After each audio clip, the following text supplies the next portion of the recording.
Kıbrıs'ın en büyük süpermarketi Erülkü Süpermarket Halk Meclisi'ni sunar.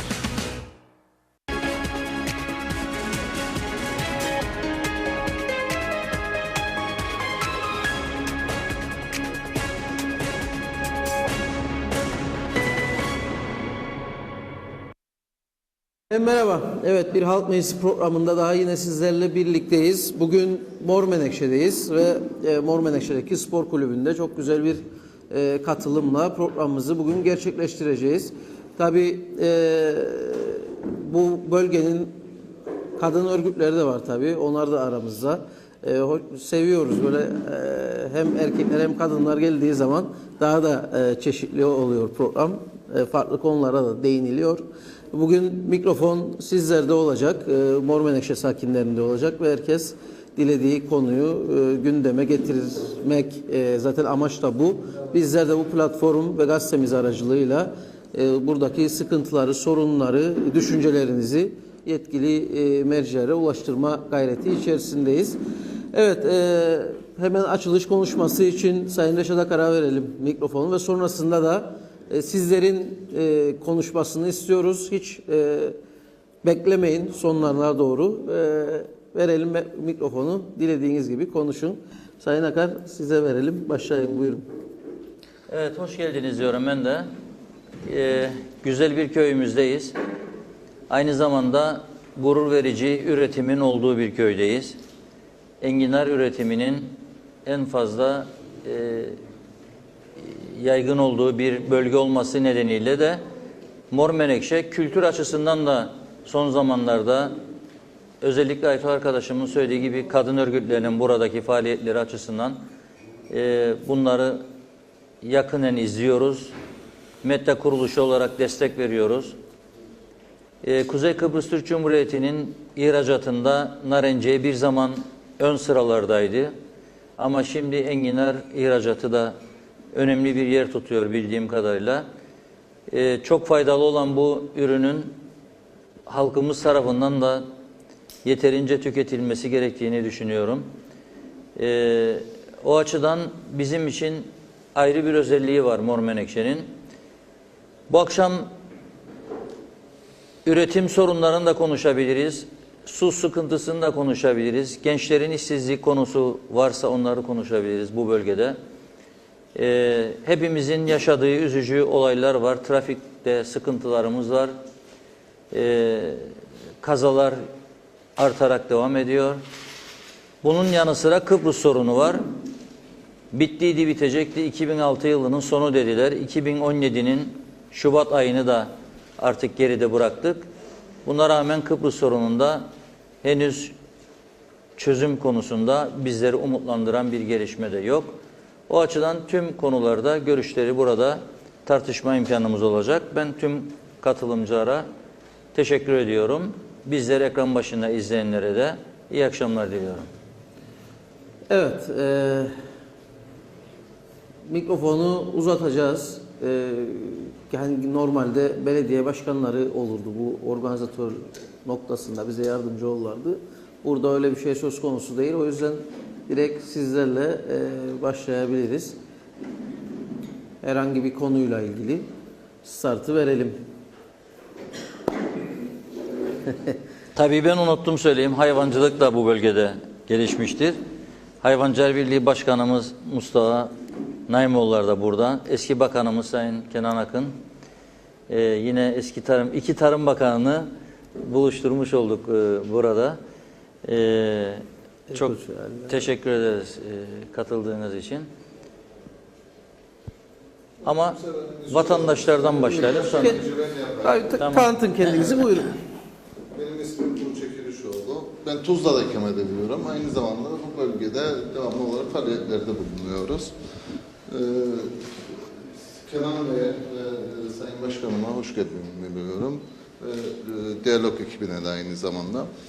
Tabii Hayvancılar Birliği Başkanı'nın burada olması iyi oldu.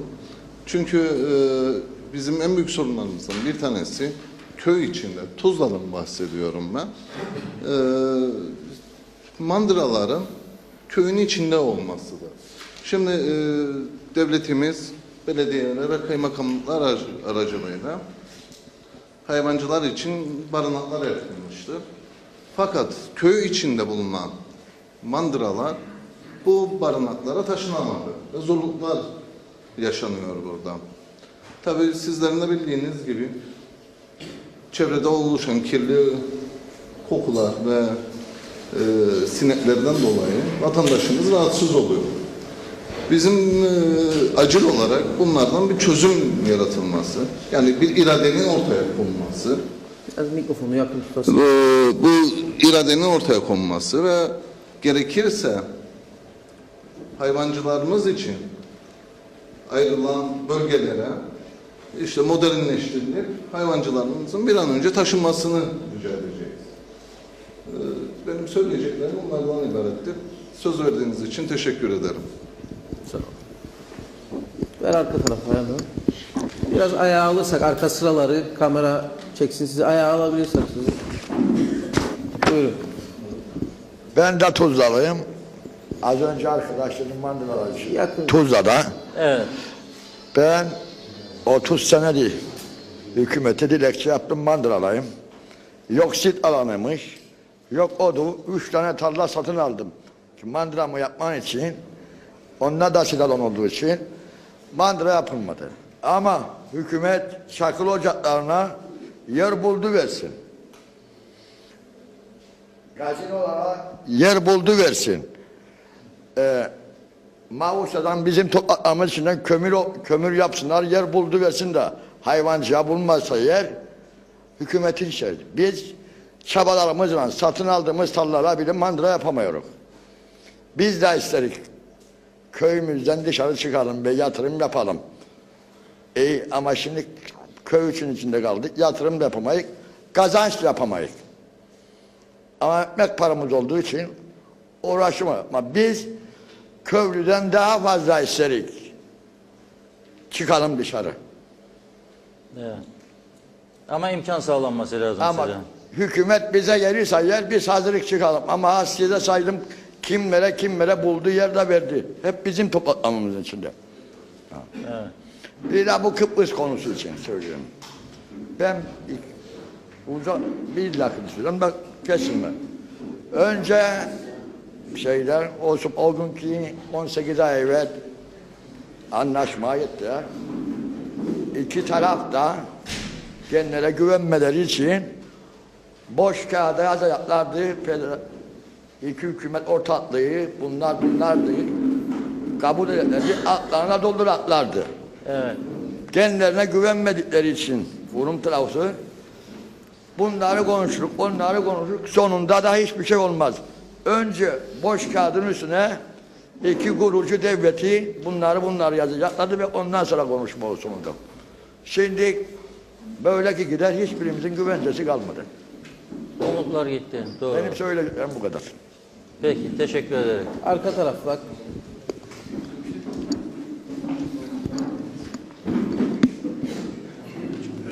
Oradan uzak. Ya buradan olur, geç oradan.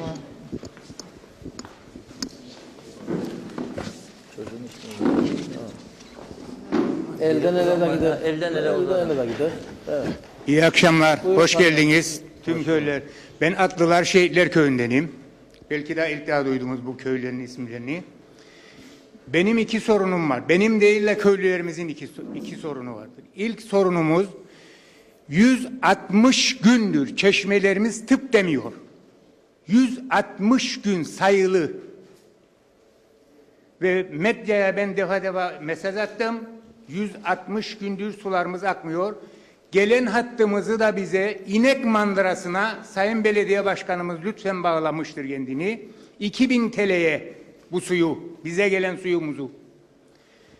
Ve koştuk oraya gittik buraya gittik, hiçbir şey başaramadık. Çünkü belediye başkanının izniyle verilmiş bu su. Gelen bizim hattımızdan. Orada var aşağı yukarı 500-600 inek. Biz 3 kişiyik, bizden alacağı parayı ineklerden alır, sağ olsun var olsun. İkinci konu, bunu bıraktım takdir ettiğim büyüklerimize. Biz Şehitler Köyü'nde katledilmiş insanların arasından kurtulan insanlarık. Yaşarık hala daha. kardeşimi kaybettim. Bir anamı kaybettim. Biz şehit arsası alamadık. Efendim biz şehit çocuğu değilmişik. Burada büyüğümüz vardır. Daha iyi bilir, o gazimizdir. Bu konuları daha iyi bilmesi lazımdır. Biz şehit çocuğu değilmişik. Hadise kurbanıymışık efendim. Bir madalyayı bile çok gördüler. Bu vatan için gitti bizim ailemiz. Bu çocuklar belekte, yürüyemeyenler. Ve biz sizi bununla medya aracılığıyla bir yasa çıkartsınlar ve bize de bir arsa versinler. Bir karış şeyi vardı, Rum'un arsası vardı, bize de verilecek. Teşekkür ederim. Hoş geldin. Evet, sağ ol. Evet, o zaman alabilir. Söz alanlar tanıtırsa kendini daha iyi olur gazeteye de, çünkü bu sizlerin düşüncelerini yansıtacağız. Evet. Farklı konular var. Buyurun. İyi akşamlar dedik. Hoş geldiniz Diyalog TV ve köylü kardeşlerimiz, büyüklerimiz hepsine hoş geldiniz diyor. Barış, barış, barış dediler. Bu barışın ben Şehitler Köyü'nden Hasan Muhtaroğlu olarak tabii barış, barış, barış dedim. Ben bu barışı anlayamadım. Şimdi Kuzey Kıbrıs Türk Cumhuriyeti'nde kaç tane kilise vardır? Rumlar geliyorlar, ayin yapıyorlar. Biraz yakın tutalım mikrofonu. Bizim de o tarafta Hala Sultanımız var. Senede ya bir ya iki defa giderik. Rumların geldiklerinde ayin yapsınlar, affedin popazların, istavrozları şeylerine kadar vuruyor. Gözlerinde ciraların, gavurların hepsinin istavrozu var. Bizim aynen yıldızımız o tarafta geçerli değil. Kim aynen yıldız taksın bazına böyle atletsiz dolasın o tarafta? Var mı biri? Alnından öperim ben kendini. Varsa eğer Rum tarafına gitsin de açık böyle ceketliyle geçsin ya arabasının arkasına aynen yıldız Türk bayrağının konusunda dolasın varsa biri, ben alnından öperim kendini. Barış istiyorsak eşit Şartlarda olacak. olması lazımdır. Toprak toprak dedi. Havara toprağı da var, taş toprak da var, toprak dedi. Bu toprak değil. Bu istavroya onlar tapıyor. Biz ayımla yıldızımla o tarafa tapamayıyoruz. Değil. İkinci konu. Biraz evvel bizim kardeşimiz dedi ki şehit çocuğu arsa almadı. Ben soruyorum. Şehit ailesi nedir? Şehit ailesi nedir? Onu soruyor. Şehit çocuğu nedir? Şehit ailesi karısını, çocuklarını kaybedene şehit ailesi denir. O insan annesini veyahut da babasını kaybetti. Ona da şehit çocuğu denir. Adam vardır bu Murat Ağa Sandallar adlılarda ailesini, annesini, babasını kaybedenler var. Onun için bize hiçbir şey yaş haddimizden dolayı arsa bize verilmedi. Yavur bu katliamı yaparken bana yaş haddi sordu mu kardeşlerimi katlederken 16 günlükten 90 yaşına kadar insanları, 60 yaşına kadar, 70 yaşına kadar insanlar hepsini katlettiler. Yaş haddi sormadı kendileri. Bana bir arsa verecek, bana yaş haddi soruyor. Eğer benim devletim benim şehitlerime sahip çıkamazsa geldiler katliam çukurlarını DNA testmiş yapacaklar. Benim kayıp şeyim yoktur ailem. Benim kayıp değildiler. Benim toplu mezarlara gömülmüştüler. Sayılıydılar. Kaç kişi daldıkları da belliydi. İşlerinden Rummuş ararlar. Ve geldiler aşağı gelenler bir senedir orada beklerler. Daha DNA testi olmadı. Şehitlikler çok bakımsız. 42 senedir çok bakımsız. Utanır bakalım. Biz köylü yaşadığımız için o şehitlere, o şehitlik mezarlıklarına utanırım. Eğer elimden gelse Taşkın köyünde bir otobüs tutturacağım. Gelsinler bizim köyün şehitliklerine gelsin o insanlar. Yedireceğim, içireceğim de kendileri. O Taşkent'in şehitliklerini görsünler. Bizde şehitlik yok. 42 senedir. Bakıcı yok, otlar bu kadar gezilecek yeri yoktur. Bir sorun daha var.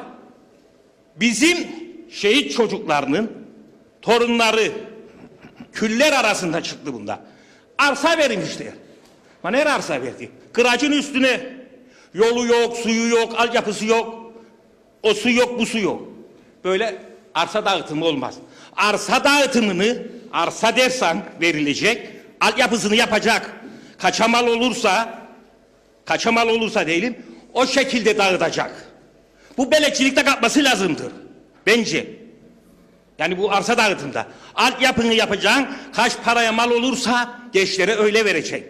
Ki yaptığında evi adam yolu, sokağı, elektriği olsun.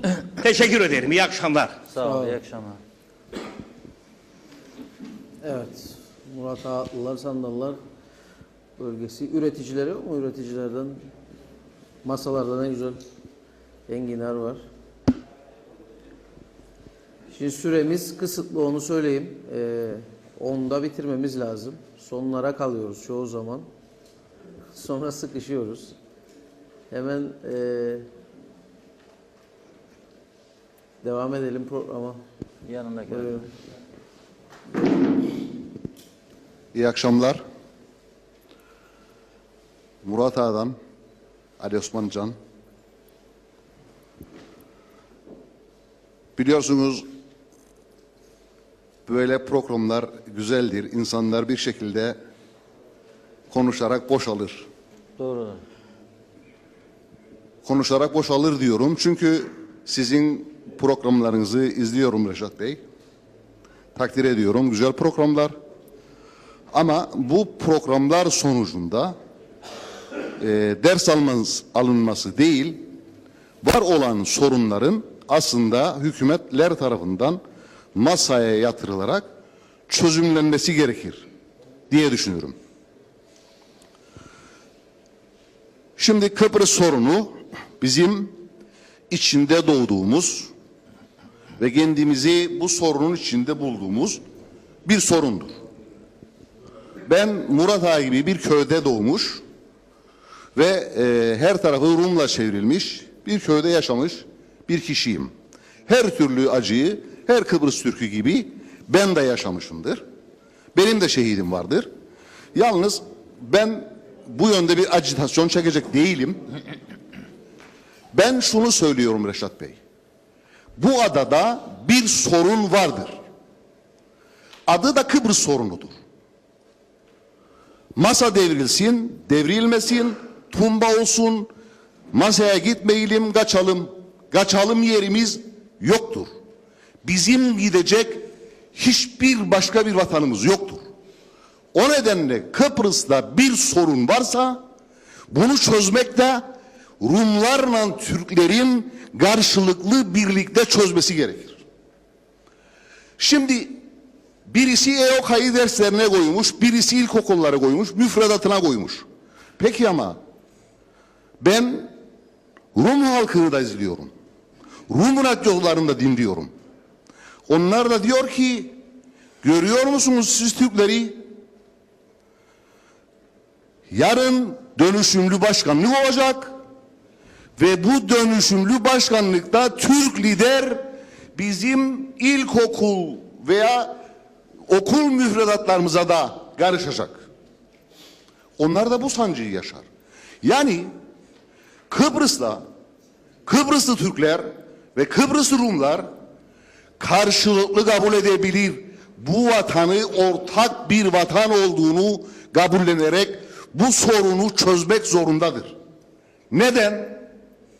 Eğer bu sorun çözülmezse Reşat Bey, bu sorun devam ettiği müddetçe bir gün yine burada savaş yaşanacaktır ve şehitler yine olacaktır. Bu bir kaçınılmazdır.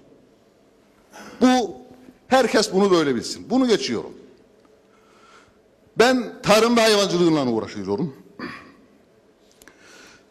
40 yıldır fiilen tarımın ve hayvancılığın içinden birisiyim. Bu 40 yıl içerisinde de birçok bakan tanıdık. Birçok tarım bakanı geldi geçti. Bunun dönemler içerisinde de bir dönem Hayvan Üreticilik Birliği Başkanlığı yaptım. O dönemde de bitkisel üretimle ilgili ve hayvancılıkla ilgili birçok projem olmuştur. Söz değildir, başbakana kadar iletilmiş projelerimiz vardır. Şimdi biz bu adada, bu topraklarda tarım ve hayvancılığı yapmalı mıyız, yapmamalı mıyız? Önce ona bakacağız. Elbette yapmalıyız. Neden? Çünkü adada ekilebilir 800.000 dönüm alan vardır.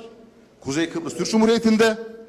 Bu ekilebilir 800.000 dönüm alandan biz nasıl ucuz et ve süt üreteceğiz, onun planlamasını yapmamız gerekir. Halbuki bugün değil, yani yıllardan beridir süre gelen bir yanlışa biz devam ediyoruz. Nedir bu yanlış? Biz kendi ihtiyacımız olan enerji ve proteini, yani hayvanın beslenmesi için ihtiyaç olan enerji ve proteini üretmek yerine Nasrettin Hoca'nın göle damızlık bıraktığı gibi, ya tutarsa misali bir asır önce, 60 yıl önce arpa ekildiği gibi bu adada hala daha bu sene arpa ürününden zengin olurum belki bu yıl diyerek çiftçi devam etmektedir. Yani çiftçinin bir de atasözü vardır, çiftçinin karnını yarmışlar, 40 tane bu yılcık çıkmış. Yani sonuç itibarıyla 40 yıl sonra baktığımızda da bu böyle süre gelmiş gider ama olmuyor. Dolayısıyla benim gelmek istediğim nokta şudur. Bir sefer ülkemiz kurak bir ülkedir. Dolayısıyla arpa üretimi yerine bu ülkede ihtiyaç olan kaliteli kaba yemdir. Bu ivedilikle ele alınmalıdır. Aksi halde bu adada hayvancılık sürdürülebilir bir konumdan çıkacaktır. Neden? Çünkü arka arkaya gelen kuraklıklar ve nüfusun da artmasıyla hayvancılığın da bir şekilde çoğalması sonucu bizim anız atığı olarak bala ithal eder duruma gelmemiz, bu bizim hem birlik başkanlarımızın hem bakanlarımızın hem de hükümetin ayıbıdır. Çünkü ben görüyorum bugün Çiftçiler Birliği Başkanı olsun, Hayvan Üreticiler Birliği Başkanı olsun, hükümetin politikasının olmadığı yönde eleştirilerde bulunurlar. Peki kardeşim, sizin ne politikanız var? Özellikle bitkisel üretim yapan birlik başkanı. Sizin ne politikanız vardır? Orta yere bir politika koymanız gerekir. Siz ürettiğiniz arpayı bu ülkeye hayvancılığa yetmediğini hep birlikte görüyoruz. O nedenle birim alandan ortalama genel tarım sigortasının istatistiklerine bir baktığımızda, son 30 yıla bir bakınız, bizim ortalamamız 150 kilodur Reşat Bey. Arpa üretimi hangi ülkeyle yapar? Dönümde 1 ton alanlar. O nedenle diyorum, Amerika'yı yeniden keşfetmeye gerek yoktur. Biz derhal ivedi kaba yem üretimi teşvik edilmesi gerekir bu ülkede. Hatta ve hatta bu 2017'de yılın iyi yağış alması bu Mart'ta fizik olarak ekinler gelişecek. Başak'ta geri kalmış olabilir. Bizim ihtiyacımız başak değildir. O doruk noktaya geldiğinde fizik olarak gelişmiş bitkinin enerjisi ve proteini mevcuttur ve yeşil hasatın desteklenerek ülkede gaba yemin, balanın artmasını sağlamamız gerekir. Evet. Aksi halde nereye devam ederiz biz? Bu ülkenin kaynaklarını başka ülkeye vererek yurt dışından senelerdir bala ithal ettiğimiz gibi aynı şekilde buna ithal edeceğiz. Peki bunun çaresi nedir?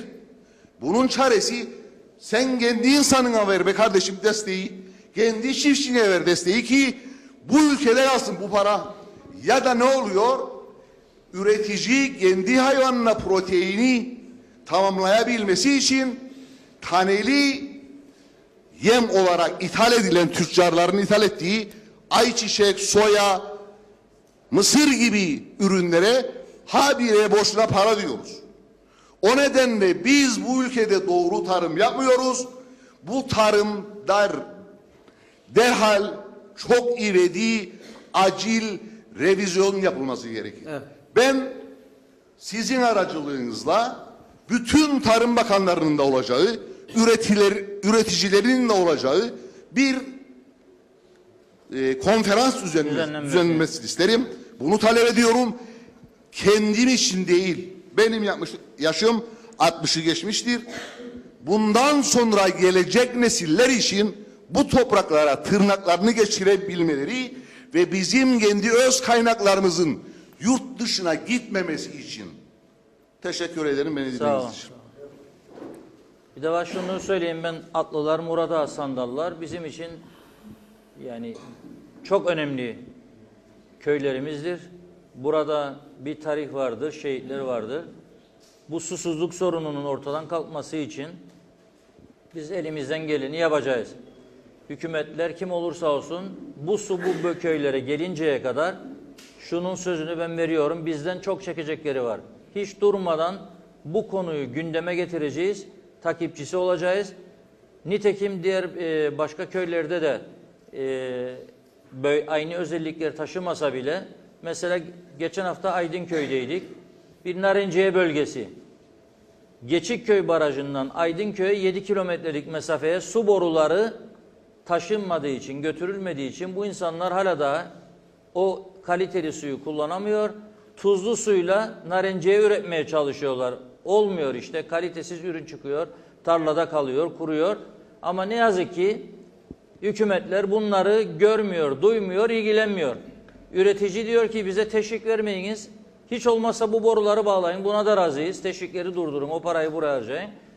Ona da önlem yok. Ama az önce de söylediğim bizim için bu 3 köy özellikle diğer şehit köylerimiz gibi çok önemlidir. Mezarlıkların temizlenmesi de, susuzluk da hayati bir konudur. Bir kişi yaşasa bile bu köyde böyle bir haksızlık yapmaları, bu köylere hakları yoktur diye düşünüyoruz siyasilerin. Bunun takipçisi olacağız. Ben bunun sözünü sizlere vermek istiyorum. Evet, Reşat Bey ve ekibine köyümüze hoş geldiği için teşekkür ederek. Hoş bulduk. Neçik der ki salonu doldurduk. Doldurduk ama boş doldurduk. Köyümüzde 3 tane üretici birliği vardır. İnginar'ın merkezi olan yönetim kurulu ve şahıslarından bir tanesi burada göremiyorum. Bir tane Rabıza da bu işi bıraktı. Birinci derdimiz o. Diğer derdimiz daha başımızdaki ve başımıza gelmeye talip olacak olan vekillere ve siyasilere söylüyorum bunu. Bu önümüzdeki aylardan sonra tarım sektörüne çok büyük bir sıkıntılar vardır. Çünkü elimizdeki sütler bu haftalardan sonra başlarken elimizde kalsın Reşat Bey gene kavga çıkaracak. Ama görüyoruz ki siyasilerimizin hiçbir derdi yoktur. Bizim üretimin şeyine uğraşsın. Vira işe almak için vira kuralana uğraşırlar Lefkoşalarda. Ve hükümet bozmaya çabalarlar. Serdar Bey ile Özgür Gün, Hüseyin Bey. Başbakanımızdan ya başbakan yardımcısı. Bıraksınlar artık bu kura işlerini. Da bu köylünün, bu üreticinin, bu sektörün göbeğindeki olan insanların dertlerini çözsünler. Yani bu memlekette yani memur sektörü mü yürüyecek? Yok mu yürüyecek? Üretim sektörüne baksınlar. Bütün üretici şimdi kan ağlamaktadır. Çiftçisi de, hayvancısı da, inginarcısı da hepsi öyle. Bu durumlar böyle Reşat Bey. Onun için biz dedik ki bu memlekette temiz siyaset olacak. Hiç bu memlekette kim gelse temiz siyaset olmaz. Yüzünü çoğu güneye çevirdi. Temiz siyaset görecek. Siyaset de bitti. Güvercinin de kanadı kırıldı. Düştü. Astikini gargılığın askılığına gezerik. Barış da olmaz bitti. Allah iyiliğini versin, barış da olmadı. Baştan bütün insanlarımız yerinden yurdun olacaktı. Bu memlekette yetmezdi 40 sene sonra göçmen bu bölgeye. Baştan göçmen olacaktı. Allah iyiliğini versin. Anastasya Risin sizin konuşmanız gibi, dünkü gibi ağzı tutmaya konuşuyor. Ve ben teşekkür ederim. Evet. Selamlar. Oturabilirsiniz. Siz onu söyleyin. Oturabilirsiniz. Ben Oturun. Yeni Boğaziçi'nden Arif Oturun, Doygun'da. Bizim de sorunumuz Pedis Ormanı'nda bir piknik alanımız vardı. Bütün civar köyler ve köyümüz orada Mart 9'unu orada kutlarlardı devamlı. Piknik yaparlardı, kebaplarını yaparlardı. Onu da çok gördüler yani bizim köy siyasilerimiz. Kalktılar bir iki kişine peşkeş çektiler piknik alanını ve bütün Yeni Boğaziçi halkını ve civarda olan köylerin halkını mağdur ettiler. Ben bu siyasilerimizi hiç anlayamadım. Ayrıca bir sorunumuz daha vardır. Bize Sayın Ertan Akbeldi'nin zamanında, başkanlığının zamanında bize ağıl verdiler, ağıl yerler verdiler. Bütün köylüler yaptılar ve aradan 20-25 sene geçti. Hala daha elektrik bağlamadılar bize. Yanımızda traho var, orada o traho patlasa hepsimizi yakacak orada. Ben anlayamıyorum. Yani düşünceleri nedir? Bizim hayvancılar da hiç gelişemiyorlar. Jeneratörlerle uğraşıyorlar. Her ikide bir de bozuluyorlar. Yeni sisteme geçemiyorlar. Soğuk sisteme geçemiyorlar. Yani bir an önce bizi de görmeleri için rica ediyorum. Yani. Peki. Benim de diyeceğim bu kadar. Peki, teşekkür ederiz. Sağ olun. Evet. Bak hanımefendiye Arkaya- arkada ver. Hani muhtar nerede gelsin? Muhtarı görmedik, geldi mi Muhtar gelsin bakalım. Buyurun. Buyurun. İyi akşamlar. Ben Gazi Mausa Halkın Partisi ilçe yönetiminden Vicdan Onurver ismim. Beyefendinin de bahsettiği gibi cumartesi gün bu Bedis piknik alanı için bir eylem vardı. Biz de katıldık, destek verdik. Bedis alanının, piknik halka ait bir alanın özelleştirilmesi ve birkaç kişiye gelir elde etmesi için, devletin arsasından gelir elde etmesi için yandaşlarına, yani çok da sevmiyorum bu kelimeyi ama peşkeş çekilmesi, bu halkın vatanım toprağım diyeceği bir toprağın kalmayacağını gösterir. Yani bu zaman aşımında bu şekilde her başa gelen hükümet kendi yandaşına ekstradan bir gelir kaynağı sağlasın diye bu şekilde devletin toprağını verirse, cüzi bir miktarla kiralarsa ve onlar bu topraktan çok yakın bir şekilde yani zaman aşımında büyük paralar kazanıyorsa bizim topraklarımız elden gider. Yani şimdi bizim toprağımız diyeceğimiz çok az yer kaldı. Yarın benim evladım, torunum acaba bu vatan toprağımız var mı, kaldı mı diye diyebilecek mi? Diyemeyecek. Çünkü her şey parsellenmiştir. Yani bizim vatan toprağımız gidiyor. Yani benim söylediğim, istediğim yetkililerin artık bu peşkeşe bir dur demesi. Herkes hakkını şekilde. O gün belediyeden bir arkadaş çıktı. İşte temizlik için verildi denildi. Bu temizlik belediyenindir. Şimdi orada yarısı özelleştirildi, yarısı belediyenindir. Peki, âlâ güzel. Yarısı özelin olanı temiz buz gibi tutulacak. Peki belediyenin tarafı ne olacak? Belediye göz yumacak, orası çöplük mü olacak? Yani bu nasıl bir savunulur bir fikirdir ki belediyedeki çalışan şahıs çıkıyor diyor ki biz özelleştirdik, orası daha temiz olacak. Peki senin görevin ne belediye olarak? Sen orada ne yapıyorsun? Sen çalıştır orayı, sen temizlet orayı. Oradan gelecek olan masa başına 5 lira al, 6 lira al. Ama belediyeye gitsin o para, şahısa gitmesin. Belediyeye de gittiğinde hem belediye gelir eder, gelecek olan karşısına çıkan borçlarını kapatır ve böyle bu şekilde belediyeler ilerler. Yani şahıslar kazanacağına belediyeler kazansın.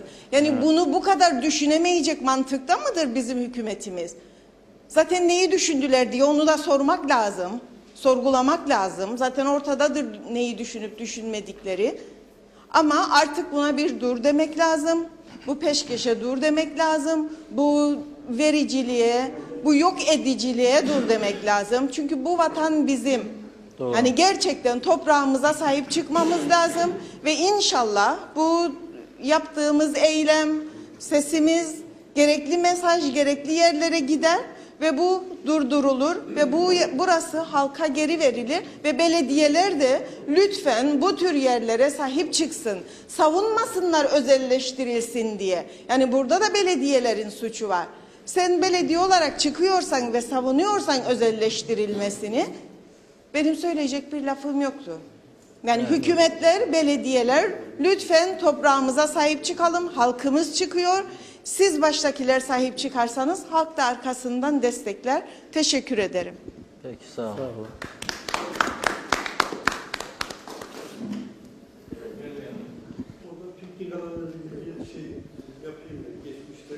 Buyurun. Bediz piknik alanı yıllardan beri ve özellikle de benim bakanlığım döneminde de ilgilendiğim bir halka açık bir piknik alanıydı.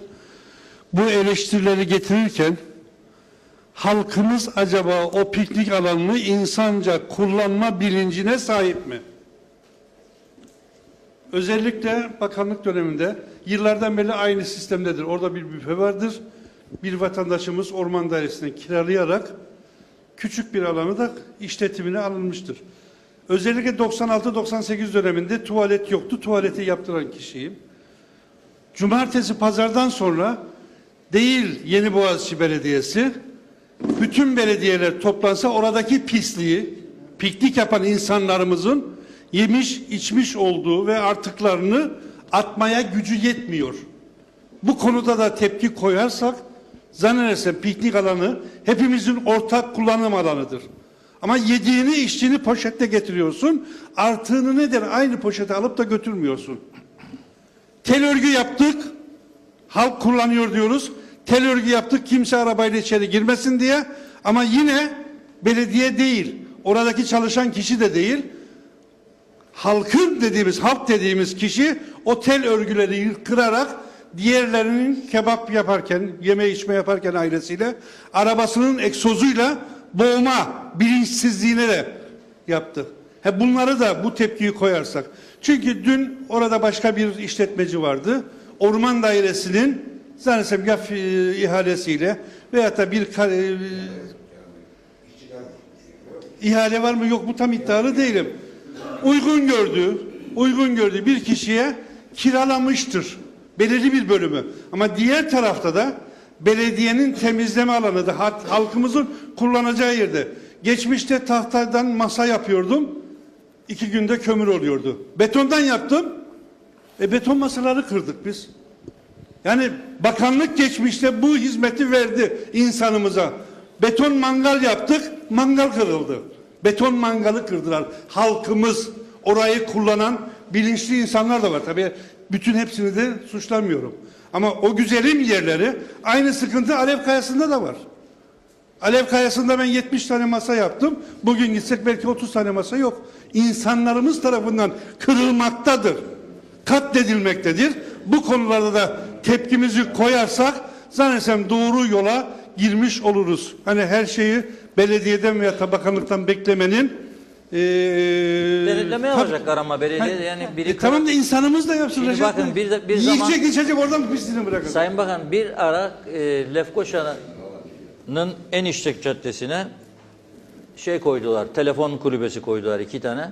Dönemin Ulaştırma Bakanı bir süre sonra telefonlar kırılmıştı, ankesörler oradan. Kaldırdı şeyleri. İngiltere'de Londra sokaklarında her gün yüzlerce kırarlar. Ama gene ertesi gün yerine yenisi konur. Yani şimdi birisi bozdu diye düzeni, ötekiler aman kaldıralım yok edelim. Her konuda caydırıcı tedbirlerimiz yok maalesef. Yani belediyeler daha sık denetlemesi lazım. Caydırıcı, aynı suçu işliyor adam, defalarca işliyor. Yani caydırıcı önlemlerimiz olması lazım. Önlemlerin olması lazım. Peki, teşekkür ederim. Tamam. Hemen söyleyin tamam. Eski Tarım Bakanı Sayın Kenan Akın'a, daha sonraki Tarım Bakanı Erkut Çağali cevap versin. Kenan tamam. Bey ben yaptım dediğine sahip çıkmamak gibi bir gayretle hareket ediyorum. Maalesef onun için müdahil olmak zorunda kaldım. Bakın size telefonumda gösteririm, o kırık dediğiniz masalar idare tarafından, yani orman dairesi tarafından söküldü, işletmecinin arzu ettiği düzen sağlansın diye oradan. Şimdi gösteririm size. 98'den bahsediyorum. Ben bugünden bahsediyorum. Bugünden bahsediyorum çünkü bugün orada bir peşkeştir olan. Öyle bir konuştunuz ki insanlar kirletiyor oraları, idare denetleyecek, kirleteni tespit edecek, cezasını verecek. Bunu yapamıyorsa evet temizleyecek. Bir sonraki hafta insanların orayı temiz kullanmasını sağlayacak. Yine kirletecek. Eğer dinleyin beni. Denetleyecek. Kirleteni tespit ederse cezai işlem yapacak. Yapamıyorsa bunu evet temizleyecek. Bunu da yapamadı diye peşkeş çekme hakkı yoktur idarenin. Orada yapılan bir peşkeştir. Orada yapılan özel olarak seçilmiş birkaç kişiye o alanın kiralanma adı altında peşkeşidir. Bakınız, devlet belli başlı yatırım alanlarını kiralayabilir. Asıl olan o alanın mümkün olan en üst bedelle kiralanması ve o kiralamanın eşit koşullarda gerçekleştirilmiş olması. Sorarım ben burada, burası Mor Menekşe ve Yeni Boğaziçi bölgesidir. Bediz piknik alanının kiralanacağından kimin haberi vardı? Eminim burada pek çok müteşebbis arkadaşım vardır. Orasının kiralanacağını duymuş olsaydı belki de talip olurdu. Kimsenin haberi olmadığına göre bu bir peşkeştir Kenan Bey ve sizin yaptığınız o güzel şeyler de dahil olmak üzere bütünü şu anda orada kar etme hevesiyle hareket eden insanlara peşkeş çekilmiştir. Bu kadar nettir.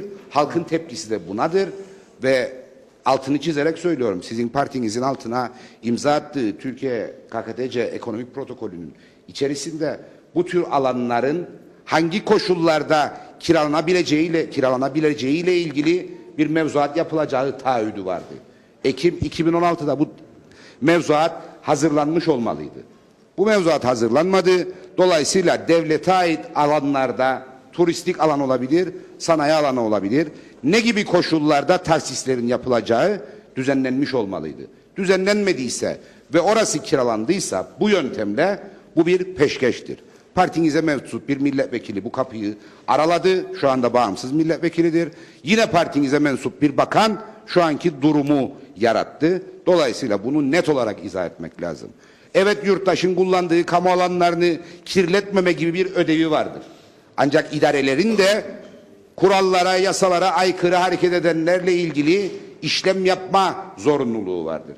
İdare eğer kontrolde, idarede zafiyet içerisindeyse bunun bedeli peşkeş değildir. Bu birincisi. İkincisi, etraf kirleniyor diye insanları evlerde mi hapsedeceğiz? İnsanları sabun mu yapmamız lazım etrafı kirletmesinler diye?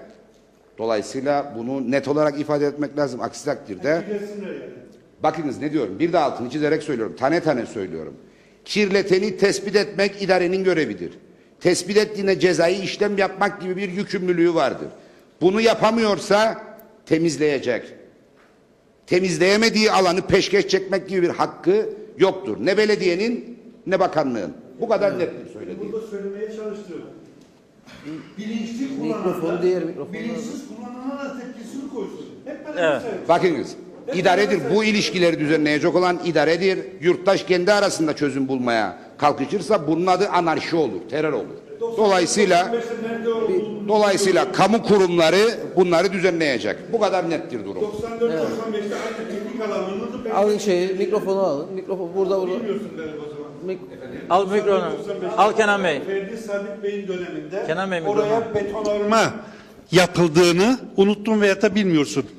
Yani bugün eleştirirken müsaade edin. Dün de siz yapmış olduğunuz CTP'nin özellikle orman içerisine beton yığma bina yapıldığını da ya bilmiyorsunuz ya unuttunuz. Bakınız bakayım o devletin yaptığı beton masalar yıkılmış mı yıkılmamış mı? Orman dairesinin dozerleriyle söküldü ve özel işletmeciye alan yaratıldı. Bakınız bunlar üst üste dizilmiş sağlam beton masalardır. Orman dairesinin ambarında durmaktadır şu anda. Kırılmış zaten. Kırık değil Kenan Bey, iyi bakınız. Evet, iyi bakınız, bunlar kırık değildir. Evet, muhtar da konuşacak galiba. Evet. Bir dakika. Aynı konu mu? Buraya ver, aynı konu. Aynı konu mu? Bu konu mu? Buraya ver. Bu konuyu bitirelim. Bir konuyu bitirelim, verelim. Tamam. Aynı konuda bir şey yok. Yok. Bitirelim. Tabii Veriyor. Verelim hemen. Bitirelim bu konuyu. Bu konu bitsin. Tabii. Bitirelim bu konuyu. Tamam. Evet. Tamam. Şimdi ben bir siyasi kavga içerisine girmek istemiyorum burada. Siyasi kavga edecek değilim. Yalnız burasını kiralayan, yanılmıyorsam çevre dairesi. Orman dairesi. Belediyeyle bir bağlantısı yok. Yeni Boğaziçi Belediyesi'yle bir bağlantısı yok. Yani hanımefendi belediye dedi ama kesinlikle belediyeyle bir bağlantısı yoktur orasının. Evet. Şimdi ben Sayın Belediye Başkanımız bu gece katılamadı herhalde. Olsaydı onlara çok teşekkürlerimi de sunacaktım. Katılmak istemedi başkanım. Yeni Boğaziçi Belediyesi'nin Yeni Boğaziçi'de yaptığı parkı örnek bir parktır. Ben aslen Gazi Mausal'dayım aslında ve birçok çevremiz de Gazi Mausa'dan. Gazi Mausa'dan birçok aile Yeni Boğaziçi'ne geliyor ve o parkta çocuklarını güven içerisinde eğlendiriyor. Sayın Katip Demir'in ben bir olayını anlatmak isterim burada. İşte idarenin tespit edip gerekirse uyarısını verip gerekirse cezasını vermesi gerektiğini Sayın Milletvekilimin söylediğine istinaden söylüyorum. Bir bayan parkta çekirdek yiyordu. Ve Sayın Belediye Başkanım koltuğundan kalktı. Oturduğu yerden bayanın yanına gitti. Ve çok tatlı bir dille uyardı kendisini. Ve ben o parka gittiğimde, hala da gidiyorum, bir tane çöp dahi görmüyorum. Çünkü belediye başkanım ve ekibi orasını dört dörtlük yaptı. Ve dört dörtlük temizliyor. Belediye başkanım aynı zamanda kendi de çöpü yerde görse herhangi bir çöp eğilip alıp atıyor. Tamam. Okay, Keşke diyorum. Evet, keşke diyorum. Burasının üçüncü bir şahsa kiralayacağına Yeni Boğaziçi Belediyesi'ne verilseydi ve aynı şekilde daha güzel bir yer haline getirilseydi diye düşündük biz. Bundan dolayı teşekkür ederim. Tamam. Peki. Ver bayana. Ver bakalım. Oraya ver. Yok tamam diyelim ama bu kadar. Yok söyleyin. Bakın böyle konuştuğumuzda yayında duyulmaz, o yüzden mikrofonu Tamam. veriyoruz. Keşke bu temizliği, bu itinayı, bu güzelliği Muğmenişte Parkı'na da yapsa. Da ben çocuğumu Yeni Boğaziçi Parkı'na götürmek zorunda kalmasam. Evet. Ayağımda dururken başka bir köye gitmek zorunda kalmayayım. Tamam. Peki. Yani park Mikrofon istiyorsunuz Mor orada. Menekşe. Var. Sıra. Evet. Aynı konu. Tamam. Ziyaret ettiği için çok teşekkür ederiz. Biraz önce ormanlardan bahsedildi. Ben de bu ormanlar konusunda biraz bir şeyler söylemek isterim. Boğaz'a giderken Karadenizler Derneği'ne verdiler. Denize 0. Hiç konuşulmadı. Burada Bedis Ormanı verilmiş. Millet ayağa kalktı. Peki bütün ormanlar KKTC halkının değil mi? Niye hepsi dile getirilmiyor da Bedis getiriliyor? Ben özellikle arkadaşlarımdan isterim ki hepsini dile getirsinler. Bugün doğru. bölgemizde de bir kamping var. İçine girseniz irenirsiniz ve döner kaçarsınız. Bölgemizde kampinge giremezsiniz pislikten. Orasını kamp der yürütüyor ve içerisine girilmez. Çok pis bir alan. Evet. Bunların önüne geçilmesi lazımdır. Evet yani bayan arkadaş dile getirdi, doğru söyledi ama genel konuşmak lazımdır. Kişileri rencide ederek değil. Teşekkür ederim. Yani kişiler rencide edilmedi ama genel konuşulabilir tabii. Nerede mikrofon? Evet. Buradan mı veriyoruz? Ver ön tarafa. Abi biz. Ve Muhtar Bey'e verelim. Sonra da muhtar. Bu konuyu bitirmeye çalışıyoruz. Onun Evet, için. Reşat Bey şimdi Sayın Şahali güzel bir açıklama yaptı. Bedis Ormanı peşkeş çekiliyor. Sayın Şahali belediyede üst düzey bir memur olduğu dönem, ileriki zamanla geçmiş dönemlerde hep şimdi geleceği görmeyelim. Bir de geçmişi konuşalım, sonra gelecekten bakalım. Kamping alanı Çetepe'nin hükümet olduğu zaman verildi. Bir derneğe döndü. Geçmiş dönem geldi yanaştı. Ben Katip Başkanı hiçbir zaman için savunmuyorum. Savunsa değilim. Katibin yaptığı deniz kenarındaki plajda Silver gene CTP'nin yönetimde olduğu bir dönem peşkeş çekildi verildi. Bir dönem daha bir şey daha söyleyeyim size. Sayın Şahali'nin bakanlık dönemidir ha. Bizim kendi malımızdan Toprak Yönetimi Kurumu peşkeş çekilmeye çabalandı. Ve zar zor kurtuldu. Bu peşkeşin sonu bizim adada gelenektir. Yani atmayalım onun üstüne. Erkut Şahali geldi, onu verdi, bu geldi, bunu geldi. Bizim adanın bir geleneği, bir özüdür. Onun için ben hiçbir bu konuda suç bulmuyorum. Peki. Ve teşekkür ederim. Ergün Bey verelim şeye. Bir dakika. Sayın Muhtara. Sayın Tamam. Bırak tamamdır ya. tamam. Tamam Muhtar Bey verelim. Ver.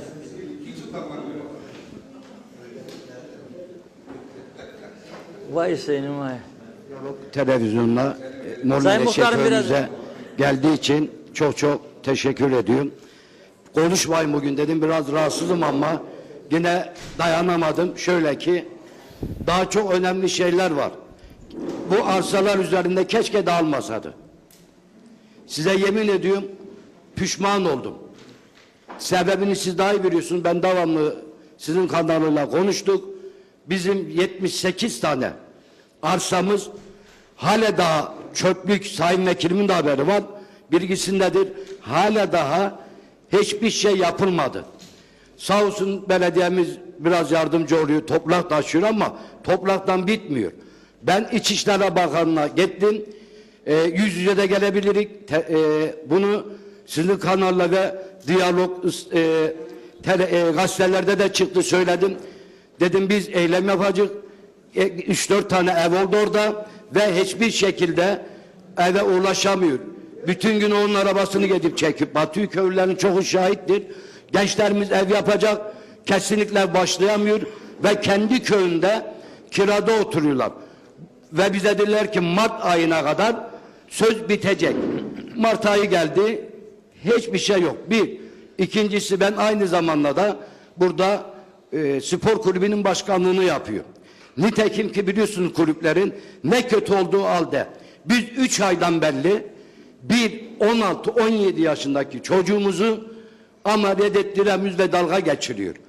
Bakanlardan konuştum, 10 güne kadar, 5 güne kadar ve bugün dün gitti çocuk hastanede yattı, ameliyat olacak diye sevindik ve çocuk 6.30'dan saat 11-12'ye kadar çocuğumuz hastanede bekledi, ameliyat olacak diye ve bir hemşire geliyor, bakınız bir hemşire geliyor, diyor ki aletimiz yok, edevatımız yok, çık evine git diyor. Ve çocuk ve ailesi ağlıya o futbolcumuz evine geliyor. Bizim de maddi durumumuz olmadığından bir ameliyat 8-9 milyona geliyor ve başka bir doktor bulduk. Dirne'de dedik ki çocuk arkadaşımız git dedi, bakanım yolladı, böyle böyle ben durumum var, ameliyat bakanın geçsin etsin dedi. 2, 3 gelelim bu Bedis'te olan duruma. Ben çok üzülüyorum. Genelde çok üzülüyorum. Neden diyeceğim? Bugün çoğumuz fakirdir. Bugün gençlerimiz gidiyor, para topluyorlar aralarında, bir kanat alıyorlar, bir şişe bir alıyorlar, gidiyorlar zavallılar, oturuyorlar, biraz da çips alıyorlar, maddi durumları bozuk gençlerimizin. Gece nereye geçsin bunlar? Nereye geçsin, kime geçsin? Gidiyorlar, Bedis'in bir köşesinde oturuyorlar, şimdi 30 lira. Ya buna bir fiyat koyun. Bu 30 lirayı bu çocuklar nereden bulacak? 2 aile gittiğinde 60 lirayı nereden bulacak? Ve nağla sen olduğu gibi terliyor. Zaten ver bir oy Magosa'dan tut Dip Karvaz'a kadar bir tane vatandaşın da bir masa ve sandağı alacak yer kalmadı. Bunlar da peştek çekmekten. Yazık, günah değil mi? Eğer bir devlet, genel olarak söylüyorum, ben kimseyi suçlamıyorum. Eğer bir devlet 5 dönüm 10 dönüm yerini halka açık bedava temizleyemiyorsa öyle devlet yok olsun. Hepinize teşekkür ederim. Evet. Evet. Güzel bir şekilde devam ediyoruz, interaktif. Muhtar dertliği ver bakalım arkadaşlar. Az önce arkadaşlar piknik alanından bahsetti. Haklılar. Eski eserlere kadar tuzla topladı. Eski eserlerden sonra Öküken yoluna kadar yeni boğaz topladı. Ben inanmıyorum ki belediye reisinin haberi olmadan bu yer verilsin. Önce belediye reisine sorarlar, o bölgenin şeyine ve bir de miktara sorarlar. Nasıl vergisini belediye reisi topluyor o bölgenin tarlalarının, belediye reisinin de haberi varmış bu işte. Ben inanmıyorum buna. Ben de dairelere giderim, kanunlarla her şeyi bilirim. Önce o muhtara ve belediye reisini sorar. Niçin belediye reisi böylece gelmedi buraca? Eğer gelmiş olsaydı halk gene soracaktı. Ben derim ki inanmıyorum. Yani Tuzla toplağısa Tuzla muhtarına sorar, Mausa belediyesine sorar. Bunlar hep şeydi. Ama neydi? Hükümet kendi yandaşlarına dağıdı. Her şey böyledi. Çiftçilikten söyleyeyim biraz. Çiftçi üretir arpayı getirir, verir, ürününü parasını alamaz. Param yok. Kuraklık parası bir yılda 68 trilyondu. 38 trilyonu tarım sigortasının parası vardı. 15 trilyon da toprak ürünlerden alacağı vardı. Parayı topladığımızda 58 trilyon gelir. Hükümet diyor, benim param yoktu, Türkiye'den 50 trilyon gelecek. Niye söylemez? Sigortanın parasını da bize, bu insanlarla bizi hep düşman ettirir. Türkiye'den para gelecek de sizi ödeyip bizim öz kaynaklarımızdır. Bu insanlar öder, bu tarım sigortasını, bütün insanlar. Bir sürü Çerkan'a tarım sigortasına para öder. Onun için tarım sigortasına para öder. Fona gidiyor. Daha önce Sayın Bakanı'dı, toprak ürünlerine para alması için da bizim arpamızı ödesin, 15 trilyon aldı. Kaçacağı kendileri ki baktım parayı ödesin, ödemediler. Şimdi Sayın Bakan dedi ki, Maliye Bakanı dedi ki ben yönetim kurulundayım, gittik. Sizi 17'sinde ödeyeceğim dedi. 17'sinde gittik. Tekrar 15 trilyonu makbuzla alın dedi. Yani bağışlayalım biz tarım sigortasını, parayı, o da bizi borçlandırsın. Kabul etmediği yönetim kurulu ertesi gün yeni görevden aldı. Bu hükümetin ne hakkı vardır? Bir doğru yapan bir insan yönetim kurulunu görevden alsın, bir başbakan emretsin Tarım Bakanlığı'na desin ki görevden al yönetim kurulunu da başka yönetim kurulu ve borçlandı tarım sigortasını gör. Siz devlet adamları bunları yaptıktan sonra nasıl çıkarsınız yollara da dersiniz ki barış isterik, onu isterik, bunu isterik. Bir de insanları soydunuz, bir şey vereceğiniz yoktu. Nasıl savunacak memleketi? Önce benden mal olacak, geçineyim, ekmek parası bulsun insan. Ondan sonra bu memleketi savun. Bir şeyim yoksa neyini savunacak? Evet. Teşekkür ederim hepsini dinlediğiniz için. Hanımlarımıza var mı söz almak isteyen dernekten? Yok mu? Merhaba. Buyurun. İsmim Hayriye Tokyay. Mor Menekşe Çağdaş Kadınlar Derneği'nin koordinatörüyüm. Hoş geldiniz öncelikle. Sayın Dayımoğulları sözü almadan önce ben de bir şeyler söylemek istedim açıkçası. Ben güzelliklerden bahsedeyim aslında. Çünkü bayağı bir sıkıntılar dinledik. Bunlar hep hayatın gerçekleri. Yalnız biz Mor Menekşe Çağdaş Kadınlar Derneği olarak 3 yıldır kurulalı. Biliyorsunuz köyümüzün geçim kaynağı enginardır. Öncelikle geçim kaynağı enginar. Dolayısıyla biz bayanlar olarak enginarın birçok yemeklerini, tatlılarını, hatta lokumunu bile yapmış durumdayız. Çağdaş Kadınlar Derneği olarak çeşitli faaliyetler yapıyoruz. Önümüzde 8 Mart Dünya Kadınlar Günü dolayısıyla yine aynı şekilde bayağı bir yoğun döneme giriyoruz. Bizim buradan bayanlara çağrımız olacak. Evinizde oturmayınız. Boş zamanınız eğer varsa böyle sivil toplum örgütleriyle uğraşınız. Çeşitli faaliyetler yapınız. Gerçekten yararlı olmak çok güzel bir şey. Geldiğiniz için çok teşekkür ediyorum. Ayrıca Enginar Festivalimiz olacak. Ona da bekliyoruz. 8'inde. Evet. Sanırım Nisan ayında. Evet. Yok, enginarın suyu daha üretilmedi sanırım. Olabilir aslında, çok güzel bir fikir. Ben bundan birkaç sene önce enginarın lokumunu yaptım, çok güzel oldu. Ve birincilik aldım, yarışmada birincilik aldım. Kendi getirsin tamam. Ver. Bu yani mikrofonsuz olmuyor. Evet. Ver getirsin. Çok güzel bir fikir gerçekten. Onu bir deneyelim biz. Çok teşekkür ediyorum hepinize. Evet ben programın Evet, Sayın başında Naimoğulları'na mı veriyorum? ben programın başında söyledim. Evet. Kavanoz enginar turşusu. Tamam çok teşekkürler. Ayrıca sağ olun. biz badem macunu da yapıyoruz. Bakın çok büyük eksiklik getirmedik badem Şimdi ben macunlarımızdan. programın başında enginarın birçok Evet. faydası var dedim zaten. Karaciğer Evet. faydası. Bilmiyorum birçok şey- lokumunu hiç yediniz mi? Yok lokumunu yemedim ama bu turşusunu Size göndeririz mutlaka Ergün Bey'le. deneyeceğiz. Ergün Bey'e de ayrıca çok teşekkür ediyoruz. Her zaman için Diyalog TV ile bizim aramızda büyük bir köprü oluşturdu. Çok teşekkür ediyoruz. Çok sağ olun. Sayın Naimoğulları'na veriyorum.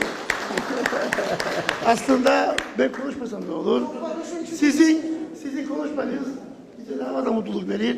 Çünkü biz her zaman konuşuyoruz. Biz buraya sizleri dinlemek için geldik. Teşekkür ederim öncelikle. Değerli dostlar, tabii ki mikrofonu hanımefendi verdi. Susmak olmaz, konuşmak lazım. Şimdi tabii ki biz her dönemde, her şekilde, her yerde bulunuyoruz. Görmek istiyoruz halkımızın neler duyduğunu. Bugün ben basında özellikle Murat Ağa Sandallar ve Atlılar Köyü'nün 150-160 gündür susuz olduğunu, orada köylülerin bu konuda şikayetlerini okudum ve hakikaten rahatsız oldum. Orada bir arkadaşım da demin bu konuyu dile getirdi ve dedi ki ağıllara su veriliyor ama köylüye verilmiyor. Aslında ağıllara su veriliyor, köylüye su verilmiyor olay değildir.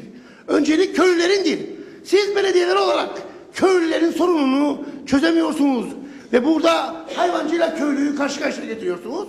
Doğru bir anlayış değildir. 150-160 gündür köylünün susuz kalması bu bizim ayımızdır.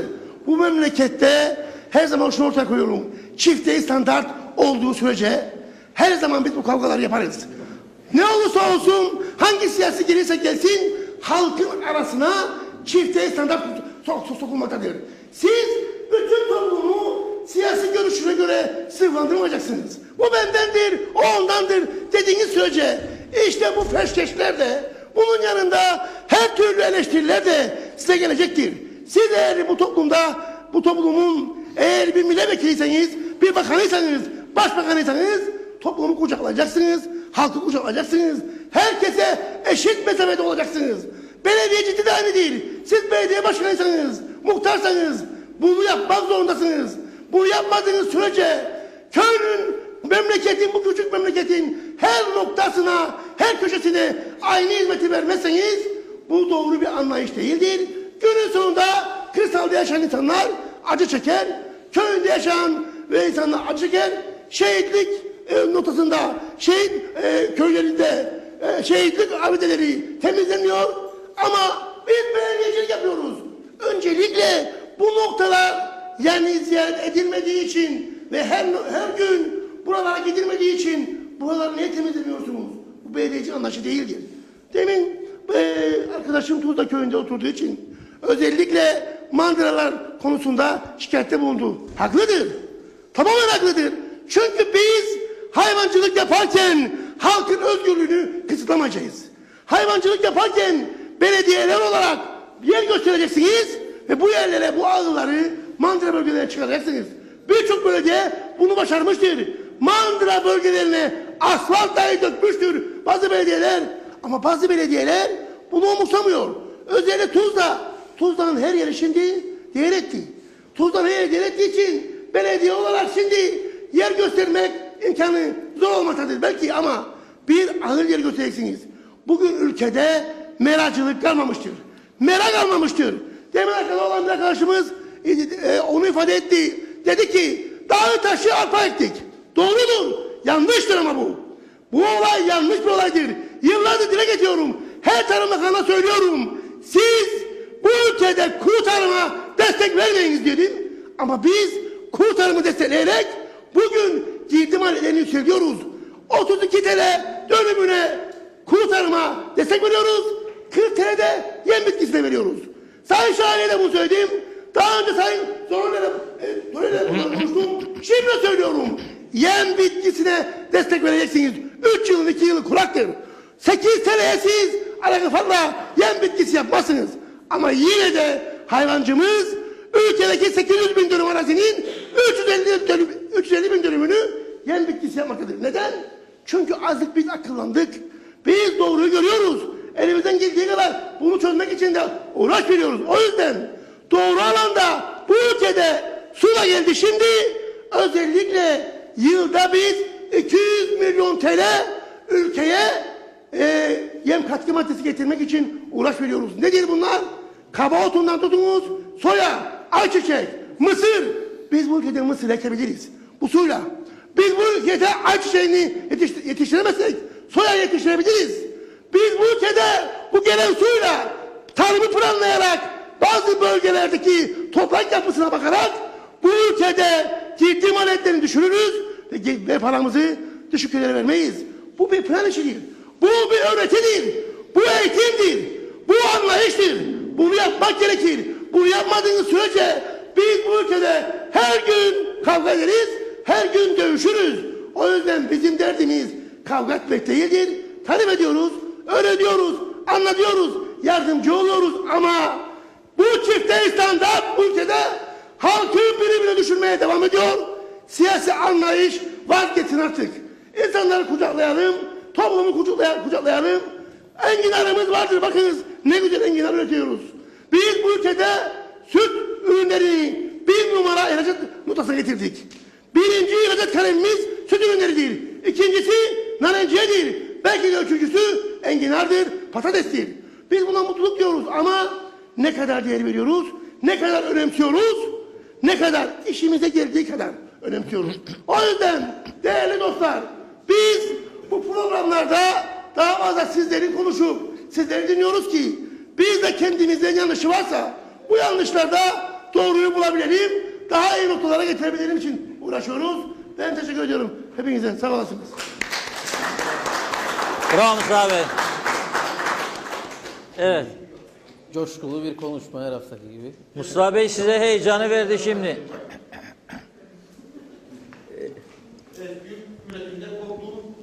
Ama birkaç kelime söyleyeyim bu enginar konusunda. Ben ki enginar yetiştiricilerindenim. Masada da enginar var. Konuşmamak elde değil. Evet. Artık üretmezsiniz. Üretmeyiz çünkü yıllardır uğraşıyoruz.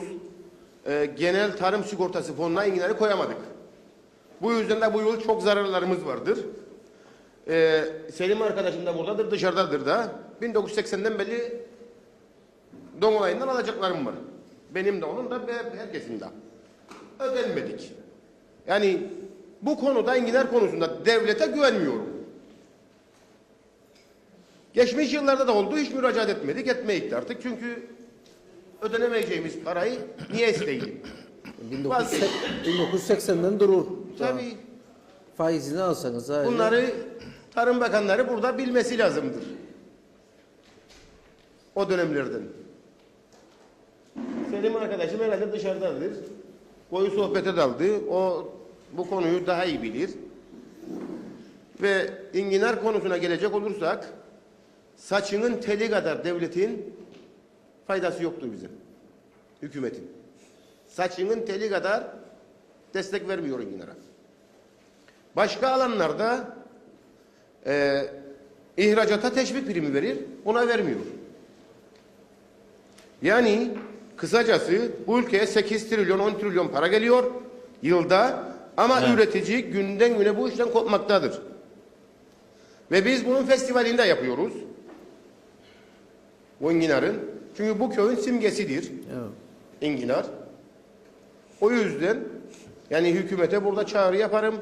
Bu enginarla televizyon kanalıyla bir seminer yapsın, bir şey yapsın, üreticileri toplasın ve genel olarak üreticiler sorunlarını aktarsın. Büyük sorunları vardır enginarcıların. Teşekkür ederim. Peki, sağ ol. Önemli bir konu bu. Var mı? Ver oraya oğlum. Bak. Şimdi bu adam memnun. Bir dakika. Evet. Alalım size ayağı. Buyurun. Buyurun. Saygıdeğer misafirler, değerli Diyalog TV ekibi. Bu akşam hepsi mandıradan bahsetti, enginardan bahsetti. Tamam, güzel. Kıbrıs sorunundan neden hiçbiri bahsetmez? Neden yürüyüş yaparlar? Kınarlar Sayın Cumhurbaşkanı'nı Pakistan'a gitmiş. Nereye gidecekti? Gidecekti Enosis naralarını dinlesin. Nereye gidecekti? Ben Hüda sesi güzel. Ben 67 yaşındayım. 8 kardeşik biz. 13 Mart 1964'te 36 yaşında. Babam Mor Menekşe, güneydeki Mor Menekşe köyünde 4 tane göğsüne 3 de kafasına mermi yedi. EOGA B tarafından. Berikat versin de şimdi EOGA davası çıktı da rahat ettik. Şimdi söylerler mandıra yeri yok. Bedisi öyle yaptılar. Pekala. Bunları neden bahsetmezler? 80 bin tane Rum bu tarafa geleceğinde oyunlarıyla biz onları nereye yerleşecektik? Bundan neden bahsetmezler? 100 bin tane Rum katacaktı bizi. Biz nereye gidecektik? Bundan neye bahsetmezler? O zaman ben söyleyeyim ve kendine bir mesaj göndereyim. Akıncı Kınarlar Pakistan'a gitti. Nereye gidecekti? Aradibe yoksa Kiracı köyüne? Nereye gidecekti? Çağırma Güney Kıbrıs. Asla geri gitmeyik. Murada sandallar, atlılar Taşkent'teki gibi katledilmek istemeyik. Güney Kıbrıs'ta malım kaldıysa kalsın. Yok gözüyle bakarım.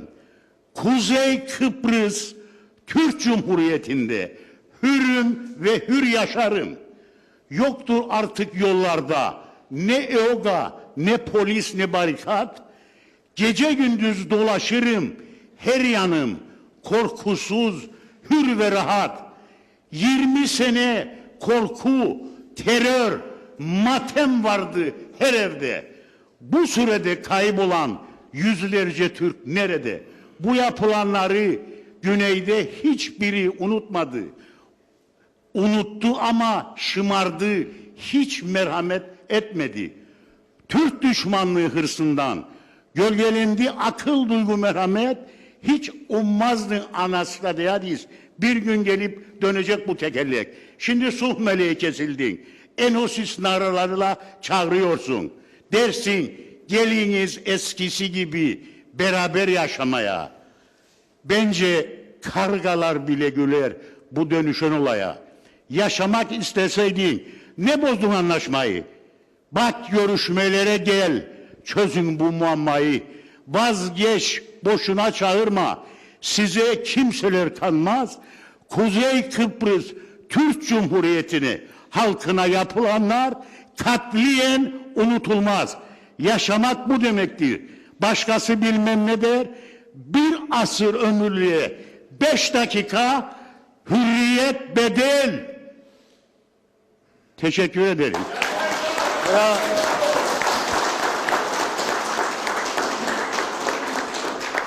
Evet.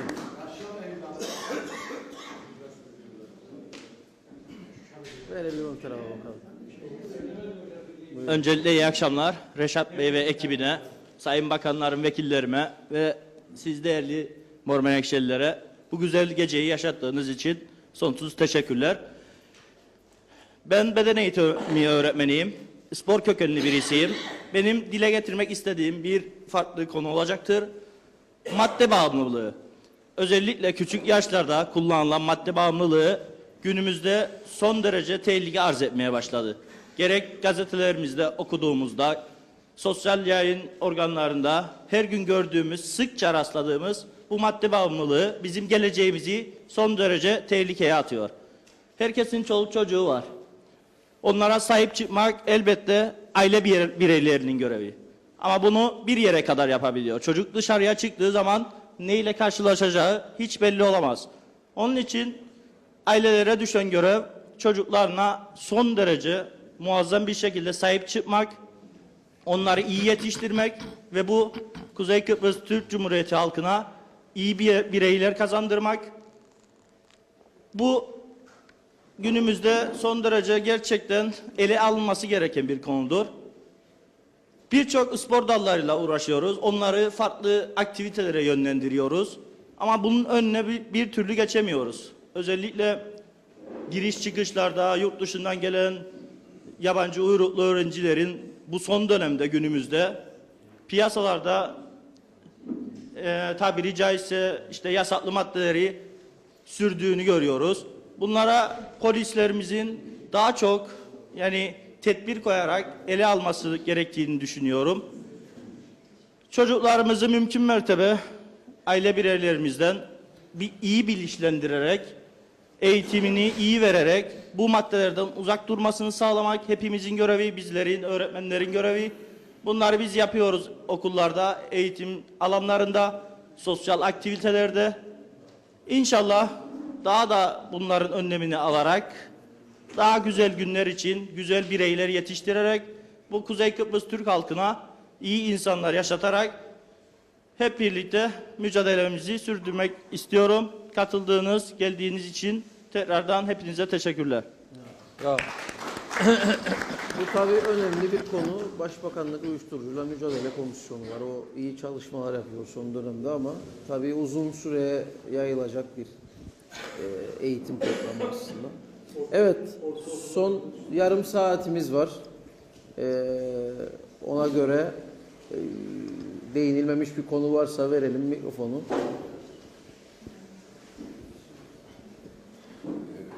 Ayağa alalım sizi. Buyurun. Bir şey değil. Buyurun. Yok tamam. Yok siz buyurun. burada, kamera Sıkıntı burada. yok. Tamam. Burada 3 tane bakanımız var.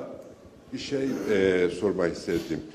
Hal yasası ne zaman çıkacak? Peki. Buyurun. O kadar mı? Şimdilik bu kadar. Yok şeyiniz varsa söyleyin zaten en son veririz cevabı alırız yani. Hal yasası, hal Düşünceleriniz varsa. Bunu andırıyor. Her gelen Şimdi değerli arkadaşlar hal yasası ne zaman çıkacak? Tabii biz de bunu hem partimizde konuşuyoruz hem mecliste konuşuyoruz.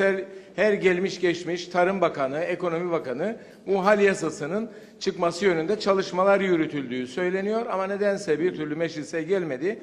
Ama şu anda ifade edilen gerek Ekonomi Bakanı gerek Tarım Bakanı'nın ifade ettiği hal yasası yakında meclise gelecek ve çıkacak şeklinde ifade edildi. Söylenen bu, ben bunu söyleyeyim. Devam edeyim mi diğer konulara? Şimdi üretimi, yerli üretimi mutlaka desteklemek lazımdır. Yerli üretime mutlaka sahip çıkmak lazımdır. Çünkü üretirseniz bu topraklara sahip çıkarsınız. Sadece kanımızla, canımızla yoğurduğumuz bu toprağı alın terimizle de yoğurmak lazımdır ve üretken olmak lazımdır. Bilinçli üretim fevkalade önemlidir. Sürdürülebilir bir üretim fevkalade önemlidir.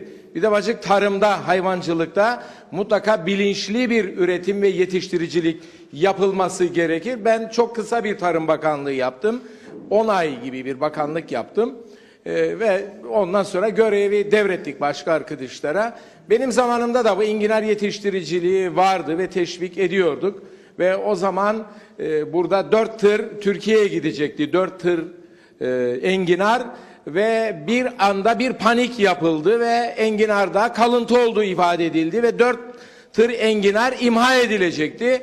Bana geldiklerinde ben dedim ki bunları 48 saat, 72 saat bekletelim. Ondan sonra ben üreticiye de o zaman sordum.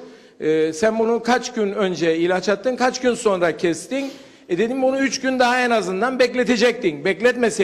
Bekletseydin bu kalıntı çıkmayacaktı üzerinde.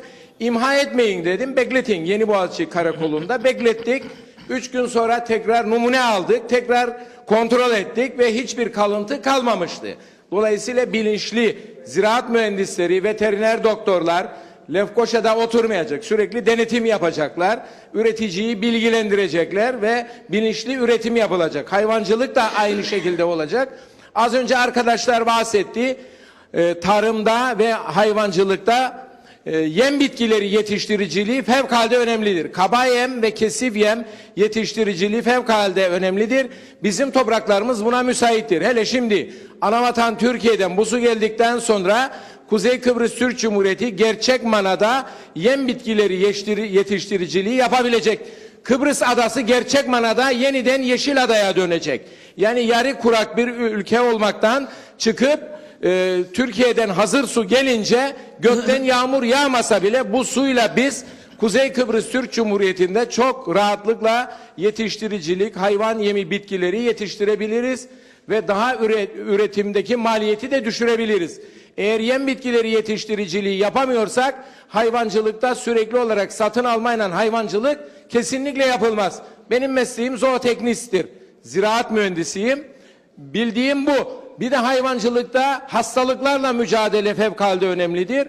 Bir de hayvancılıkta yüksek verimli hayvanlar elde etmek önemlidir. Tarımda da mutlaka yüksek verimli tohumluk yetiştirme fevkalade önemlidir. Bunların mutlaka yapılması gerekir.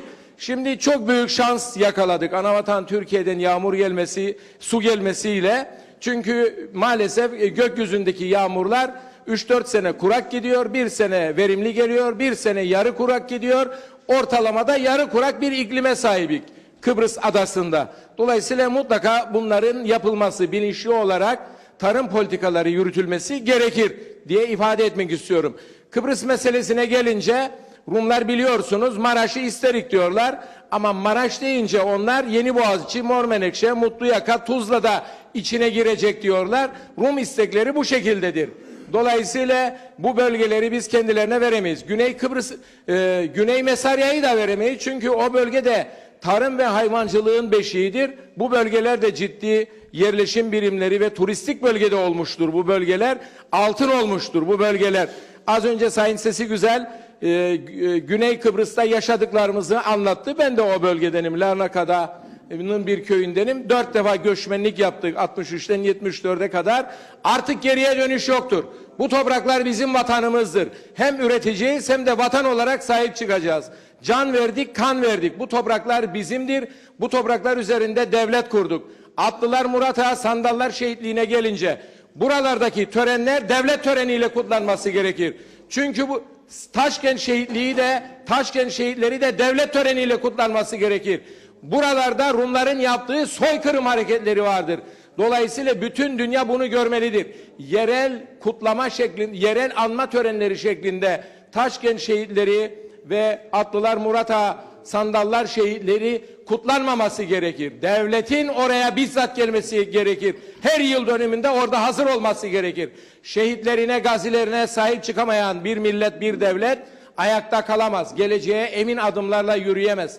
Bakın bugün çok ciddi erozyonlar birikti içimizde. Öyle havalar estirdiler ki çifte telli Rumca, Türkçe şarkılar, işte zivaniye içmeler, ortak şeyler, etkinlikler, barış oluyor. Halbuki her şey elimizden yavaş yavaş gidiyordu. Son Enosis kararı alıncalar tekrar okullarda okutsunlar. Bir kere daha aklımız başımıza geldi.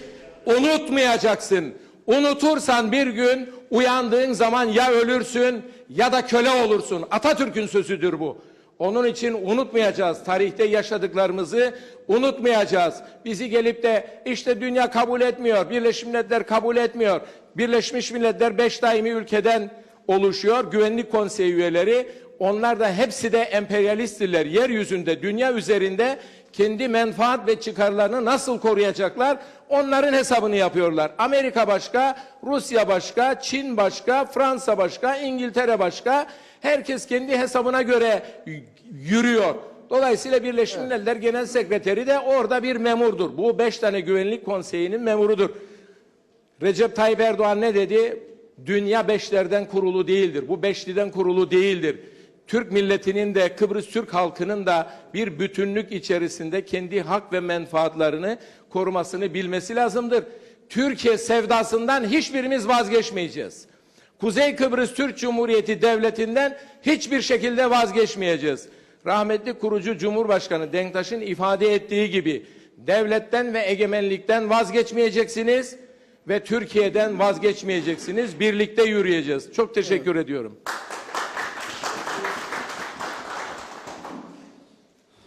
Ben bu akşam her zaman olduğu gibi Diyalog TV'nin halkın meclisini, sesini gerek Kuzey Kıbrıs Türk Cumhuriyeti'nde gerekse de televizyon başında izleyenlere duyurmasından dolayı son derece böyle bir özverili çalışma yaptığınız için teşekkür ediyorum.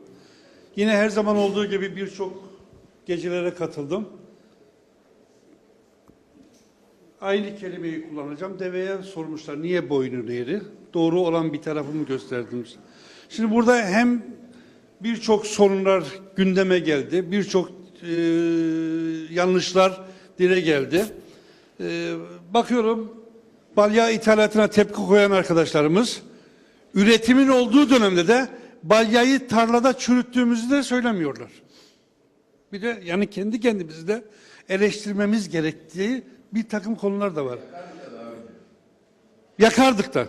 Yani balyayın ithalatını, pahalı ithalat, şu anda Toprak Ürünleri Kurumu'nun yönetiminde de görev aldığım için hangi şartlarda ne zorluklarla ithal ettiğimizi kimsenin farkında değil. Ama bereketli olduğumuz dönemlerde de balyaları tarlada çürüttüğümüz günlerde unutmamamız gerekir diye düşünüyorum. Geçmişte birçok köylerde, Mor Menekşe'de dahil ağıllar dağıtıldı. Bugün Mandıra kaç parsel var burada bilmiyorum ama yarısı boş. Eğer ağıl bölgesinde hayvancılık yapmıyorsa adam kendinin tapulu malıymış gibi kullanmaya devam ediyor.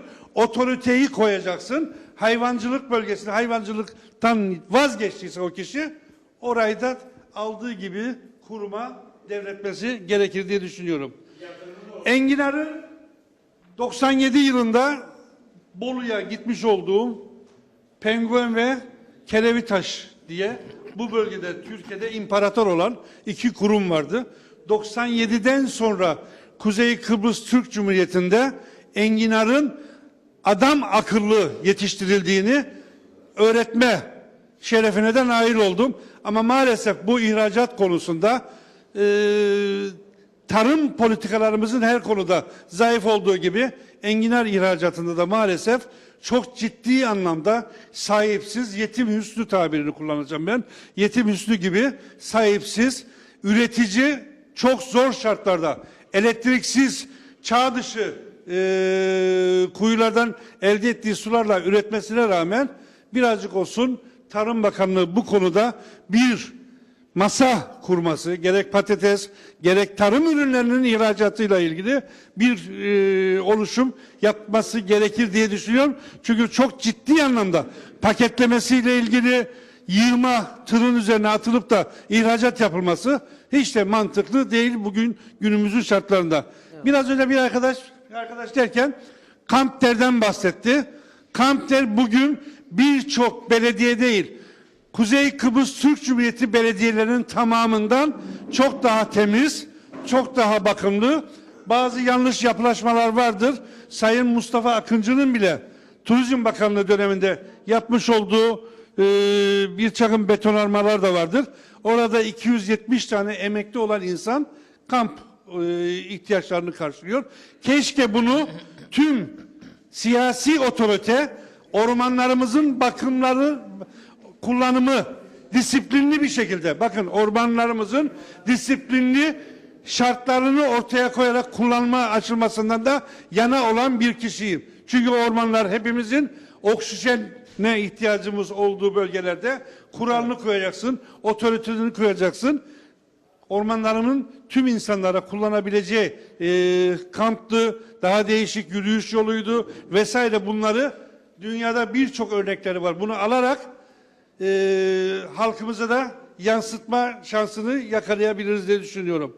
Maalesef hiçbir şekilde gelmiş geçmiş bütün hükümetler, siyasi partiler birbirini karalamanın, birbirinizin yanlışlarını söyleme yarışından vazgeçip ben de dahil sen şöyle yaptıydın böyle yaptıydın la değil, ortak fikir, ortak akılda tek bir Kuzey Kıbrıs Türk Cumhuriyeti'nin daha güzel günlere kavuşabilmesi için hep beraber çalışmamız gerektiğine inanıyorum. Ben bu duygularla dış politikada Enosis'i hortlatan bir Rum toplumuyla adada Kuzey Kıbrıs Türk halkını azınlık statüsünde gören bir Rum'la hangi anlaşmayı sağlayacağız acaba anlamakta zorluk çekiyorum. Bugün bazı basın yayın organlarına da tepkimi koymadan geçemeyeceğim.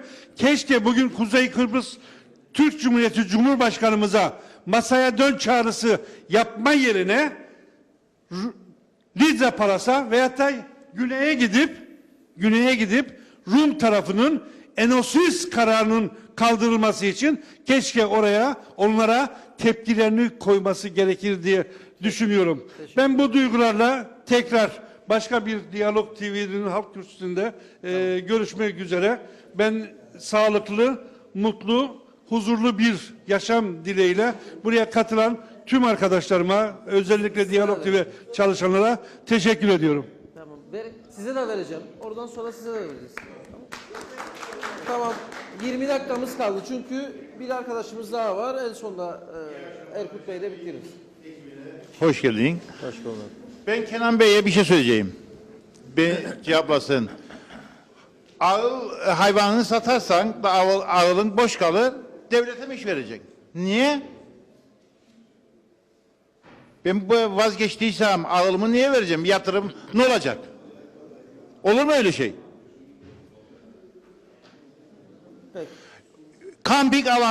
Kamping alanı Lefkoş alanı değil. Yeniboğaçı, Mormenekşe, Tuzla bu bölgenindir. Tamam. Teşekkür ederim. Buradan da size vereceğim sonra. Galiba bu konu eleştirilir. Ben Kenan Bey'e bir şey sormak istiyorum o.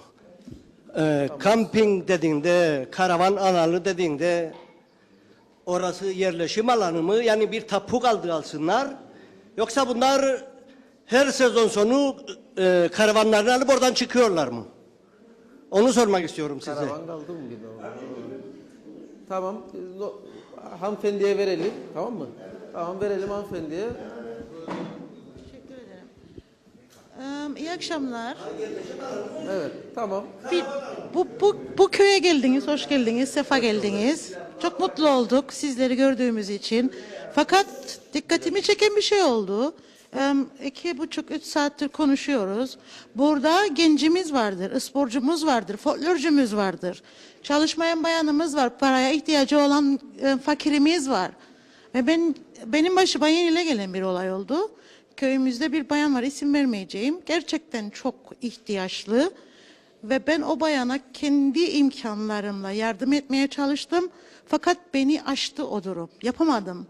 Sağ olsun belediyeye başvurdum.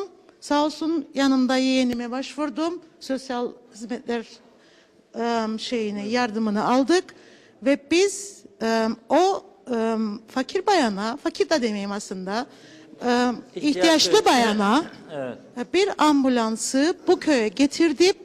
Lefkoşa'ya kontrol için götüremedik. Diğer taraftan gençlerimiz var. Burada bir spor salonunun içindeyiz, spor kulübünün içindeyiz. Fakat hiçbir sporcumuz söz hakkı almadı. Hiçbir yöneticimiz söz hakkı almadı. Ben Gençlerin Derneği'nde de görev alıyorum. O gençlerin folklor... Çocuk geldiniz siz bu konu hakkında konuşmak istersiniz. Hiç o gençlerin sorunu konuşulmadı. Sanki hayat bir tek ağıllar, bir tek devlet, bir tek ne bileyim ben. Yani bu akşam onlara hiç değinmedik. Neden acaba? Mor Menekşe Kulübü Çetinkaya yendi herhalde ondan dolayı. Çok mutlu Yani oldular. ne bileyim bir gencin söz almasını ben çok isterim Zaten şimdi mesela. arkadaşınızlar bekliyor arkadaşımız. Abim Genç mesela Hilmi Öztemiz yıllarını vermiş spora, yıllarını vermiş bu köye hizmetlerinden. Lütfen bir söz hakkı al. Sorunlarımızı konuş yani. Evet. Arka tarafa verirseniz genç arkadaşımıza bekliyor. Teşekkür ederim geldiğiniz için. Sağ olun. Selamlar, adım Fikri'dir benim. Gördüğüm kadarıyla tek genç Burak arkadaşım. Bir iki arkadaşım daha var genç burada. 1 saattir aşağı 1,5 saattir televizyonda izlerim programınızı. Çok güzel. Gerçekten ülkemizin muazzam sorunlar var. Yani kimse bana çıkıp da bu ülkenin bu artısı vardır diyemez. Katliyen yoktur. İnanmam bu konular bey kimse hiçbir şekilde kandıramaz. Tamam doğrudur. Birçok sorunlarımız var. İnginar'da çalışan, bahçelerde çalışan insanlarımıza bunlar emektardır ve benim görüşüm en büyük, en yüce değerde emektir gerçekten ve bu insanlar fazlasını hak eder. Gördükleri değerden. Bundan ayrı olarak doğrudur. Çok önemli bir durumdur ama en önemli durum bence bizlik burada. Çünkü bu ülkenin geleceği aslında yarın öbür gün sizin şu anda büyüklerimin oturduğu yerlerde biz oturacağız. Şu andaki durumda yani nedir durum? Şu anda bizim gençliğimiz nedir durum? Ben gideyim bir partiye üye olayım. bu partiye bağlı kalayım, aman galatlarının altına gireyim da bir yere gelirse be hadi kosun beni bir yere. Yok yahu yani bu sistemden vazgeçilmesi gerekir artık. Ya ben öğretmenim mesela. Yok ya yani ben mesela çağırır arkadaşlar beni gel buraya gel. Yok kardeşim ya vazgeçin bu davranıştan. Sizin her başkalarının düşüncesine uyum sağlamak yerine herkesin kendi ideolojisi, kendi düşüncesi olması gerekir. Herkes kendi düşüncesini savunması gerekir. Benim işte mesela diyelim sağ görüşlüyüm. Partim benim bunu düşünür. Yok ya benim düşüncem yoktur. O ne derse doğrudur. Vazgeçin ya da sol taraf için. Vazgeçin bundan. Benim kardeşim aynı şekilde benim gibi öğretmendir o da. Benim kardeşimle 24 yıl beraber yaşadım. Benim kardeşim yurt dışına göç etmek zorunda kaldı. Hükümet gençlerimiz için ne yapar? Hiçbir şey. Doğru yani nasıl yetiştiricilerimiz için hiçbir şey yapmaz. Biz bu ülkenin geleceği ve bizleri için bu kadarcık bir adım yoktur ve ben hükümetime bu kadarcık bir inancım bile yoktur. Herhangi bir seçimde ben sandığa gitmem. Çünkü bu büyüklerimiz hep söyler, gelen aynı, giden aynı. Kesinlikle de doğrudur bu. Yani vazgeçin bu partili sistemlerden ya da insanları zorlamaktan bir şeylere gel evladım sana bunu vereceğim. Sen gel evladım bunu yapacağım. Benim hiçbir güvencem yoktur bu ülkede. Ben kardeşim kaçtı. Kardeşim gibi yüzlenen arkadaşım var birinin hoşu kaçıyor.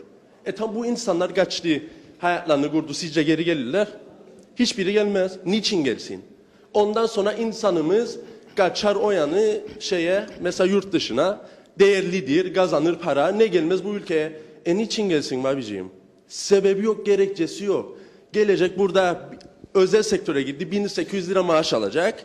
Evi de yoksa kirada kalacak. Hasta olursa hastaneye gidecek. Daha beter hastanede hasta olacak. Hastanede olursa hiç girmeyeceğim. Parası varsa özel sektöre gidecek. Paşalar gibi yatacak tabii bakılacak. Çünkü parası var cebinde. Ama aynı doktor dönüp de bakmayacak devlette. Da ben 1800 lira maaşla özel sektörde çalışırsam geçineceğim, evleneceğim, çocuk edeceğim, çocuk okutacağım. Ve geleceğime yatırım yapacağım. Doğru. Ya bence en büyük sorun gerçekten gelecektedir. Doğrudur. Ver eski başkanımıza. Evet. Kim istiyor? Son 15 dakikamız var. Yani son 10 dakika demek. Son 5 dakikayı da verdiğimizde. Evet ben Sayın Zorlu törenin dediği Türkiye'den su geldi artık yağmura bile ihtiyacımız olmayacak dedi ya. Bence o yağmura çok ihtiyacımız olacak. Çünkü bakın da köylerimiz ben sözümü bitireyim devam edersiniz lütfen. Teşekkür ederim. Köylerimiz 160 gündür susuz. Tarımda su yok ama gelen su nereye akıyor? Denize akıyor. Yani haberleri, medyayı takip ederseniz bu gelen suyun denize aktığını görürsünüz, görmüşsünüzdür de zaten.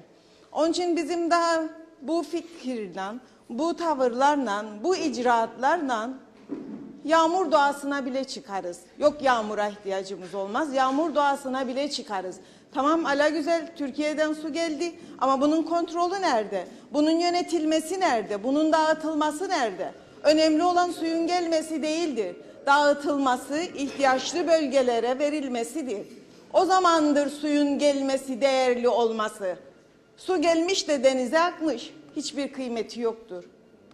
Evet. Arkadaşın da dediği gibi genç arkadaşımızın haklıdır. Gençlerimiz haklı. Benim evladım da dışarıda okur. Seneye bitirir gelip gelmeme konusunda bu memlekete düşünüyor çocuğum. Benim bir oğlum var. Ben neyin gailesindeyim? Kendi gailemde değilim. Ben evladımın, gençlerin gailesindeyim. Onları bu memlekete kazandırmak zorundayız. Bu memlekette doğru icraatlar yaparak gençlerimizi bu memlekete kazandırmak zorundayız. Bizim okuyan parlak gençlerimiz hepsi yurt dışında. Orada geri gelmek istemiyorlar. Ne olacak yani bu toplum böyle bu çökmüşlüğüyle, bu yozlaşmış beyinlerle bu şekilde gidecek? Hayır. Bizim gençlere ihtiyacımız var.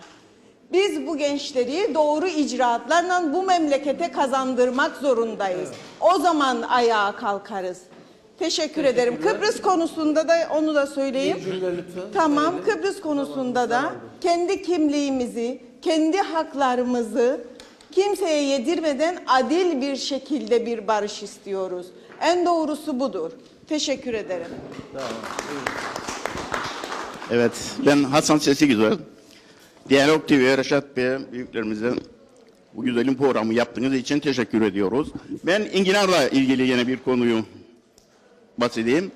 Geçen yıl Ankara'daydı. Ya İstanbul Ankara'da bir çarşıda enginar gördüm. Biri solmuş, biri böyle solmuş olan daha bağlıydı. Dedim bu niye bağlı? Abi dedi bu Kıbrıs'ın enginarıdır. Bir o. Şimdi bu köyden enginarlar her geçen yıl, evvelki yıla bu aylarda 10 tır gidiyordu. Şimdi bir tır kalkmıyor. Yeraltı suları kurudu. Bütün enginar üreticileri başka bölgelere gitti. 400-500 aşağıdan su aranıyor. Gidilen yerlerde de artık enginar üreticilerine kötü gözle bakılır. Geldiler burayı kuru diyorlar. Şimdi devletimizden istediğimiz ilk önce bu su projesi bu bölgelere gelsin. Bu güzelim enginarı kurutmayalım. Buraya bir kooperatif ambar oldu enginar için. Bu yıl boş duruyor. 3-4 enginar üreticisi var. Burada birisi yok ona. Yani bu çok büyük bir meseledir. Onun için bununla bu su ilk önce bu bölgeye gelsin. Teşekkür ediyorum. Sağ ol. Bir eleştiri vardı, bir cevap, bir cümle. Sonra da... Değerli arkadaşlar, bir soru sorulurken biraz da bilinçsizle soruluyor. 1980 yılında Bakanlar Kurulu kararıyla Yeni Boğaziçi Belediyesi'ne orada kamp yapmak kaydıyla Bakanlar Kurulu kararıyla kamp alanı yapıldı. Daha sonra belediyeler doğru dürüst sahip çıktı mı çıkmadı mı o tartışma açmak bile istemiyorum. Ancak şu anda bilmediğiniz bir şey var. Orada bu ülkeye hizmet vermiş 25 yılını, 30 yılını vermiş, emekli olmuş insanların birçoğunun evinde, karavanında oraya gelen tansiyon ölçme makinesi var. Birçoğu astım hastası ve ilaç kullanmaktan vazgeçen birçok insanımız var. O kamp alanı keşke bütün alanlara açılabilse ve o kampa gelip hafta sonları gelip orada kamp yapan kişilerin birçoğu da bu bölgedeki marketlere, bakkallara, esnaflara da para bıraktığı da bir gerçek. Geçmişte toz topraktan geçilmiyordu. Kamp der yönetimi olarak orada çağdaş bir, çok çağdaş değil ama en azından insanca yaşayabilmek, o birçok hasta insanın da orada sağlığına kavuşabilmesi için bir yerde adeta doğal sağlık merkezi gibidir. Bu konuda kamptere doğrudur eleştiri getirebilirsiniz. Belediyeler geçmişte sahip çıkmamıştır. Yeni Boğaziçi belediyeleri sahip çıkmamıştır. Bugün orman dairesine yılda $20.000 kira ödeyen bir yönetim var orada. Üyeler vardır. Onun için bu kampteri doğaldır. Nedir? Yerleşim alanıdır. Orada bakın emekli, tamamen emekli insanların yaşadığı, kullanıldığı bir bölgedir. En sonunda vereceğiz şeye. Bir konu vardı söyleyeyim. Bu köy. Buyurun. Sen söyleyeyim. Orası belediyeye verildiydi. Halka hizmet verilirdi. Mausa'dan birçok bölgelerden insanlar orayı yani bir koçan almadı kaldılar. Evlerini kiraya verdiler ve geldiler orada yerleştiler. Öyledir, gerçektir. Ve sonunda da ne oldu? Bizim zamanın Turizm Bakanı peşkeş çekti orayı. Belediyenin elinden aldı ki bütün bölgeye fayda sağlardı. Oradan ve aldığı birkaç kişinin eline verdi. Bu zihniyetten de bizim siyasilerimiz vazgeçmezse böyle devam edip gidecek. Peki. Teşekkür ederim. Ver bakalım size bir kısa ama kısa ve bitiriyoruz çünkü artık. Var mı başka hiç konuşmayan? Az önce bir arkadaş dedi ki enginara dondan tarım sigortası verilmez. 3 tane tarım bakanımız var Buraç'ta. 3 tane. %8 her aldığı gübreden, ilaçtan tarım sigortasına para kesiliyor. Niye 3 tane tarım bakanı zamanında bunlar kesilir kana bunlar da hak tanısınlar. Tamam. Evet. Evet. 3 tane tarım bakanı uğraşıyor. Farklı bir konu mu? Bir cümle ama gene Kenan Bey cevap verecek, bitiremeyecek programı. Çok kısa bir soru. En son ben şunu sorayım. Lağım suları nereye akıyor kamping alanında? Tamam. Denize mi gidiyor?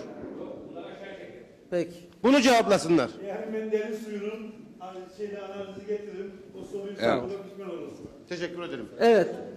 Var mı? Son sözü çünkü Erkut Bey'e verip kapatacağız program. Ama varsa konuşmayan, eksik bıraktığımız bir nokta kalmasın. Peki. Buyurun. Evet. Diyalog TV tabii çok önemli bir görevi yerine getiriyor. Ben sizi bir kez daha kutlamak istiyorum. Yurdun ayak basılmadık yerini bırakmıyorsunuz ve yurttaşın gündemini diğer yurttaşlara aktarıyorsunuz ülkenin diğer noktalarında. Şimdi iki konuya değinerek aslında çok kısa bir özet yapmak istiyorum. Biri enginardır, biri de bu kampterdir. Gelirken aklımda yoktu bunları konuşmaya. Mor Menekşe'de yurttaşın gündemi olduğu için bu iki konuyu şu şekilde ifade etmek isterim. Aslında memleket gerçeğidir. Enginar kontrolsüz bir biçimde kendi kendine ne doğru dürüst bir yönlendirmeyle ne doğru dürüst bir destekle ortaya çıktı, gelişti, ülkenin en güçlü ihraç mallarından biri haline geldi. Ama ne oldu? Plansızlık, denetimsizlik enginarın sonunu getirmek üzeredir. Az önce söylendi 500 ayaklardan biz su bulmaya çalışıyoruz şimdi enginar yetiştirmek için. Böylesi bir çaba rekabet şansını ortadan kaldırır. Biz coğrafyayı değiştiriyoruz. Yeniboğaz içinden Mor Menekşe'ye, Mor Menekşe'den alan içine, alan içinden Aboğor Ovası'na kayarak enginar yetiştirmeye çalışıyoruz. Ve geçtiğimiz noktalarda suyu maalesef tüketerek hareket ediyoruz. Bu plansızlık hem bu konuda yatırım yapanlara çok büyük zarar veriyor hem de ülke tarımının istikrarsız bir durumda kalmasına yol açıyor. Genel Tarım Sigortası Fonu'nun kapsamı dışındadır ama ben Sayın Akın az önce ifade ettiği oturmadan kalktı Erkut Şahali neydi yapacağı? O oturduğum kısa sürede en azından ihtiyari sigorta tüzüğünü Bakanlar Kurulu gündemine getirdim. Getirdiğim hafta maalesef hükümet düştü. Dolayısıyla geçirme şansımız söz konusu olmadı. Burada temel amaç Genel Tarım Sigortası Fonu kaynakları kısıtlıdır ve ülkede maalesef sürekli beklenti içinde olan bir kuraklık durumu olduğu için kapsam dışındaki ürünlerin en azından ihtiyari sigorta tüzüğü kapsamına alınması ve bir güvenceye kavuşturulmasıyla alakalı bir denemeydi. Az önce yine eski Hayvan Üreticileri ve Yetiştiricileri Birliği Başkanı ve Sayın bugünkü Başkan Naimoğulları hayvancılığın girdilerini azaltmak ve dolayısıyla katma değeri artırmak üzerine belli başlı fikirler öne sürdüler. Ben çok net ifade ediyorum. Tarım konusunda ne eğitim aldım ne bu konuda uğraşım vardır ama dinlemeyi konuşmaktan daha fazla seven, öğrenmeye açık bir insan olduğumu düşünüyorum ve yine kendileriyle yaptığımız değerlendirmelerde onların önerileriyle benim göreve geldiğim dönemde 25 TL dönüm başına olan kuru ziraat desteğini 32 TL dönüm başına çıkardık ama örneğin yem bitkileriyle ilgili desteği 40 liraya çıkardık. Yani arpayı dane olarak biçene 32 lira dönüm başına destekledik, yeşil biçecek olana 40 lira dedik. Ama bununla yetinmedik. Hayvancılığın esas girdisi kaba yem ihtiyacının karşılanmasıdır. Dolayısıyla tek yıllık mısır dedi az önce Sayın Başkan, mısır ekene dönüm başına desteği 60 TL olarak açıkladık. Çok yıllık yem bitkisi, yonca gibi çok yıllık yem bitkisi ekecek olanlara ise 75 TL dönüm başına destek açıkladık. Eğer görevde kalmış olsaydık hayvan yetiştiricilerinin çok somut bir talebi vardı bu konuda da adım atmaya hazırdık. Birden çok yıl için hayvan üreticilerine arazi kiralanması konusunda adım atmaya son derece kararlıydık. Makul bir taleptir. Bir yıllık kiralarla tarımı planlamak mümkün değildir. Devlet arazileri çok yıllık kiralanabilmelidir. Öncelik hayvan yetiştiricilerinde olmak kaydıyla. İkincisi kampterdir. Sayın Akın biraz da rencide olarak muhtemelen bu konuya izahat getirmeye çalışıyor. Kampter olayı şudur. Ülkede kamp alanı olarak ayrılmış bir alanda kampını kurmuş olanlar bir daha sökmediler. Kamp dediğiniz şey dönemlik bir olaydır. Belli bir dönem için oraya gidersiniz, ayrıldığınız zaman geride sizden hiçbir şey kalmaz. Kamp dediğiniz şey budur. Ya çadırdır, ya karavandır, ya bilmem ben nedir. Dönemseldir, mevsimlik bile değildir. Gidersiniz, Kaçarken neyiniz var, neyiniz yok toplarsınız ve beraberinizle gidersiniz. Kamp derin kullanımında olan alan bir köydür. Kamp alanı falan değildir. Örneğin ben çadırımı alıp oraya gitme şansına sahip değilim. Parmağımı sokacak yer yoktur zaten orası. İskan edilmiştir. Yerleşik düzen söz konusudur. Sokak aydınlatmasıyla, yoluyla, bilmem kaldırımıyla vesairesiyle. Dolayısıyla orası bu ülkenin tam da gerçeğidir. Bu ülkeye 30 yıl, 40 yıl emek etmiş her bir emekliye kamp derdeki alan gibi bir alan tedarik edebiliyorsa bu devlet, o zaman kamp derdeki de adil bir durumdur. Olmadığı sürece siyasetin topyekün işlediği bir cinayettir. Kamp der olayı, ben kendi payıma düşen sorumluluğu eğer varsa üstlenmeye hazırım. Dolayısıyla değerli yurttaşlar, bizim esas ihtiyaç duyduğumuz şey bu ülkede tam da genç arkadaşımın ifade ettiği gibi fırsat eşitliğini tüm yurttaşlara sağlayabilmiş olmaktır. Kaynaklara erişim şansını tüm yurttaşlara sağlayabilmiş olmaktır. Demokrasiyi ve yasalar önündeki eşitliği eksiksiz bir biçimde her yurttaşa sağlayabilmiş olmaktır. Siyasilere olan yakınlığa göre bu ülkede daha avantajlı konumda olmak bu ülkeyi yemiştir, bitirmiştir maalesef ve biz elimizde kalanlarla yetinmeye çalışıyoruz. Ve yetinmekten bahsederken geçmişte yaşanan tüm acıları göz önünde bulundurmalıyız. Bunların hiçbirinin gelecekte yaşanmaması için uğraş vermeliyiz. Ama bu ülkenin yarısıyla da yetinmemeliyiz. Çünkü Kıbrıs Türkler bu ülkede Erenköy'de de hak sahibidir, Baf'ta, Poli'de de hak sahibidir, Larnaka'da da hak sahibidir, Girne'de de hak sahibidir.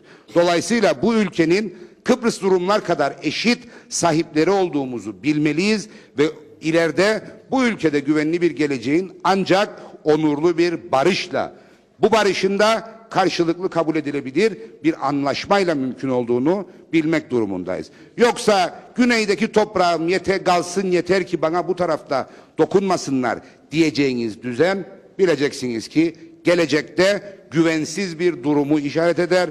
Bu ülkede savaş ihtimalinin her zaman canlı kalmasına işaret eder ve birileri çılgınca Enosis diye bağırdığında bizim onlara saldırasımız, çullanasımız gelir. Bu karşılıklı tahrikler bu ülkede bir tek gece rahat uyumayı mümkün kılmaz. Dolayısıyla bizim esas ihtiyacımız olan şey kendi evimizin içini düzgün bir şekilde tutmak ama bu ülkenin diğer ortaklarıyla birlikte eşit koşullarda karşılıklı güven ve yarar duygusunu ön plana çıkaracak bir anlaşmayı tesis etmektir. Diyalog TV bu konudaki görüşlerin açığa çıkması için son derece önemli bir platformdur. Sizleri kutlarım ve teşekkür ederim. Sağ olun. Evet, çok teşekkür ediyoruz. Vaktimizi dolduk. Yeterlidir. Yani, program yapsanız doktorları çağırıp enginarların karaciğerde olan... Yapabiliriz. Şimdi şunu söyleyeceğim ben. Bu akşamda her gittiğimiz yerde karşımıza hala da en fazla su sorunu çıkıyor. Akıl alır gibi değildir. Su dağları yardı, geçti, denizlerin altından geldi, denize dökülüyor. Az önce de söyledim, 7 kilometre Güzelyurt'tan, Geçikköy'den Aydınköy'e 7 kilometrelik boruyu döşeyip götüremedik. Burada enginar üreticisi su bulamıyor. Şehitler diyarında insanlar 160 gün su alamıyor. Bu suyun geleceğini biliyorduk. 5 yıl, 4 yıl yan gelip yattık, bekledik, su geldi. Bir de yanlış olan fiyat politikaları var. 2 lira 30 kuruşa veriyor suyu bize. Bazı yerlerde 7 liraya satıyorlar bu suyu. Büyük bir insafsızlık var. İnsanlarımızın bu suyu daha çok kullanabilmesi için fiyatların gözden geçirilmesi gerekiyor ve denize akmasının durdurulması gerekiyor. Bu konuda bizler tabii ki görüşleri yansıtmaya devam edeceğiz sizlerden gelen, ama halkımızın da daha yüksek bir sesle, daha yüksek bir tonla bu su konusunu gündemde tutması gerektiği inancındayım ben. Enginar tabii ki diğer sebzelerimiz gibi çok önemlidir üretim kaynakları, ama ben buradan hem bu köyün üreticilerine hem de ada genelindeki üreticilere bir mesaj vermek istiyorum. Bakınız, bu ülkede kanser hastalıkları çok yüksek oranlara ulaştı. Herkesin ailesinde hasta insanlar vardır.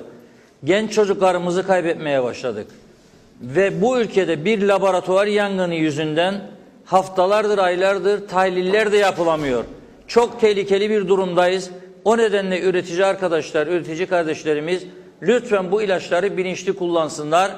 Bu hastalıklarla baş edemeyecek duruma geldik. Devlet bütün bütçesini harcasa bile artık bu kanser hastalıklarıyla mücadelede başarı sağlanması mümkün değildir.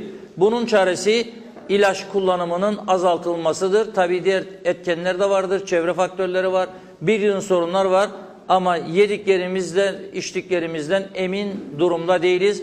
Bu laboratuvarın bir an önce devreye girmesi için devlet yetkililerine teşvik etmeliyiz. Ben üretici kardeşlerimizden bu ilaç kullanımına çok dikkat etmelerini rica ederek veda edeceğim. Katıldığınız için herkese çok teşekkür ediyorum. Sağ olun. Evet, haftaya tekrar görüşmek üzere diyelim.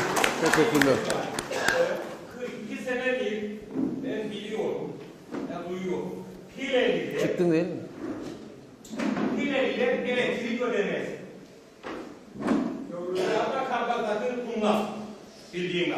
Evet. Benim Şehitler Köyü, Abdullah Sandalan Murat'a her gün her zaman dillerinden düşmeyin ve bir su gelmedi, gelse bile benim köyümden para almamam lazım. Bu üç köyden. Haklısın. Teşekkür ederim. Peki. Evet. Böylelikle Mor Menekşe'deki programımızı tamamlamış olduk. Haftaya tekrar görüşmek üzere diyelim. Herkese iyi akşamlar.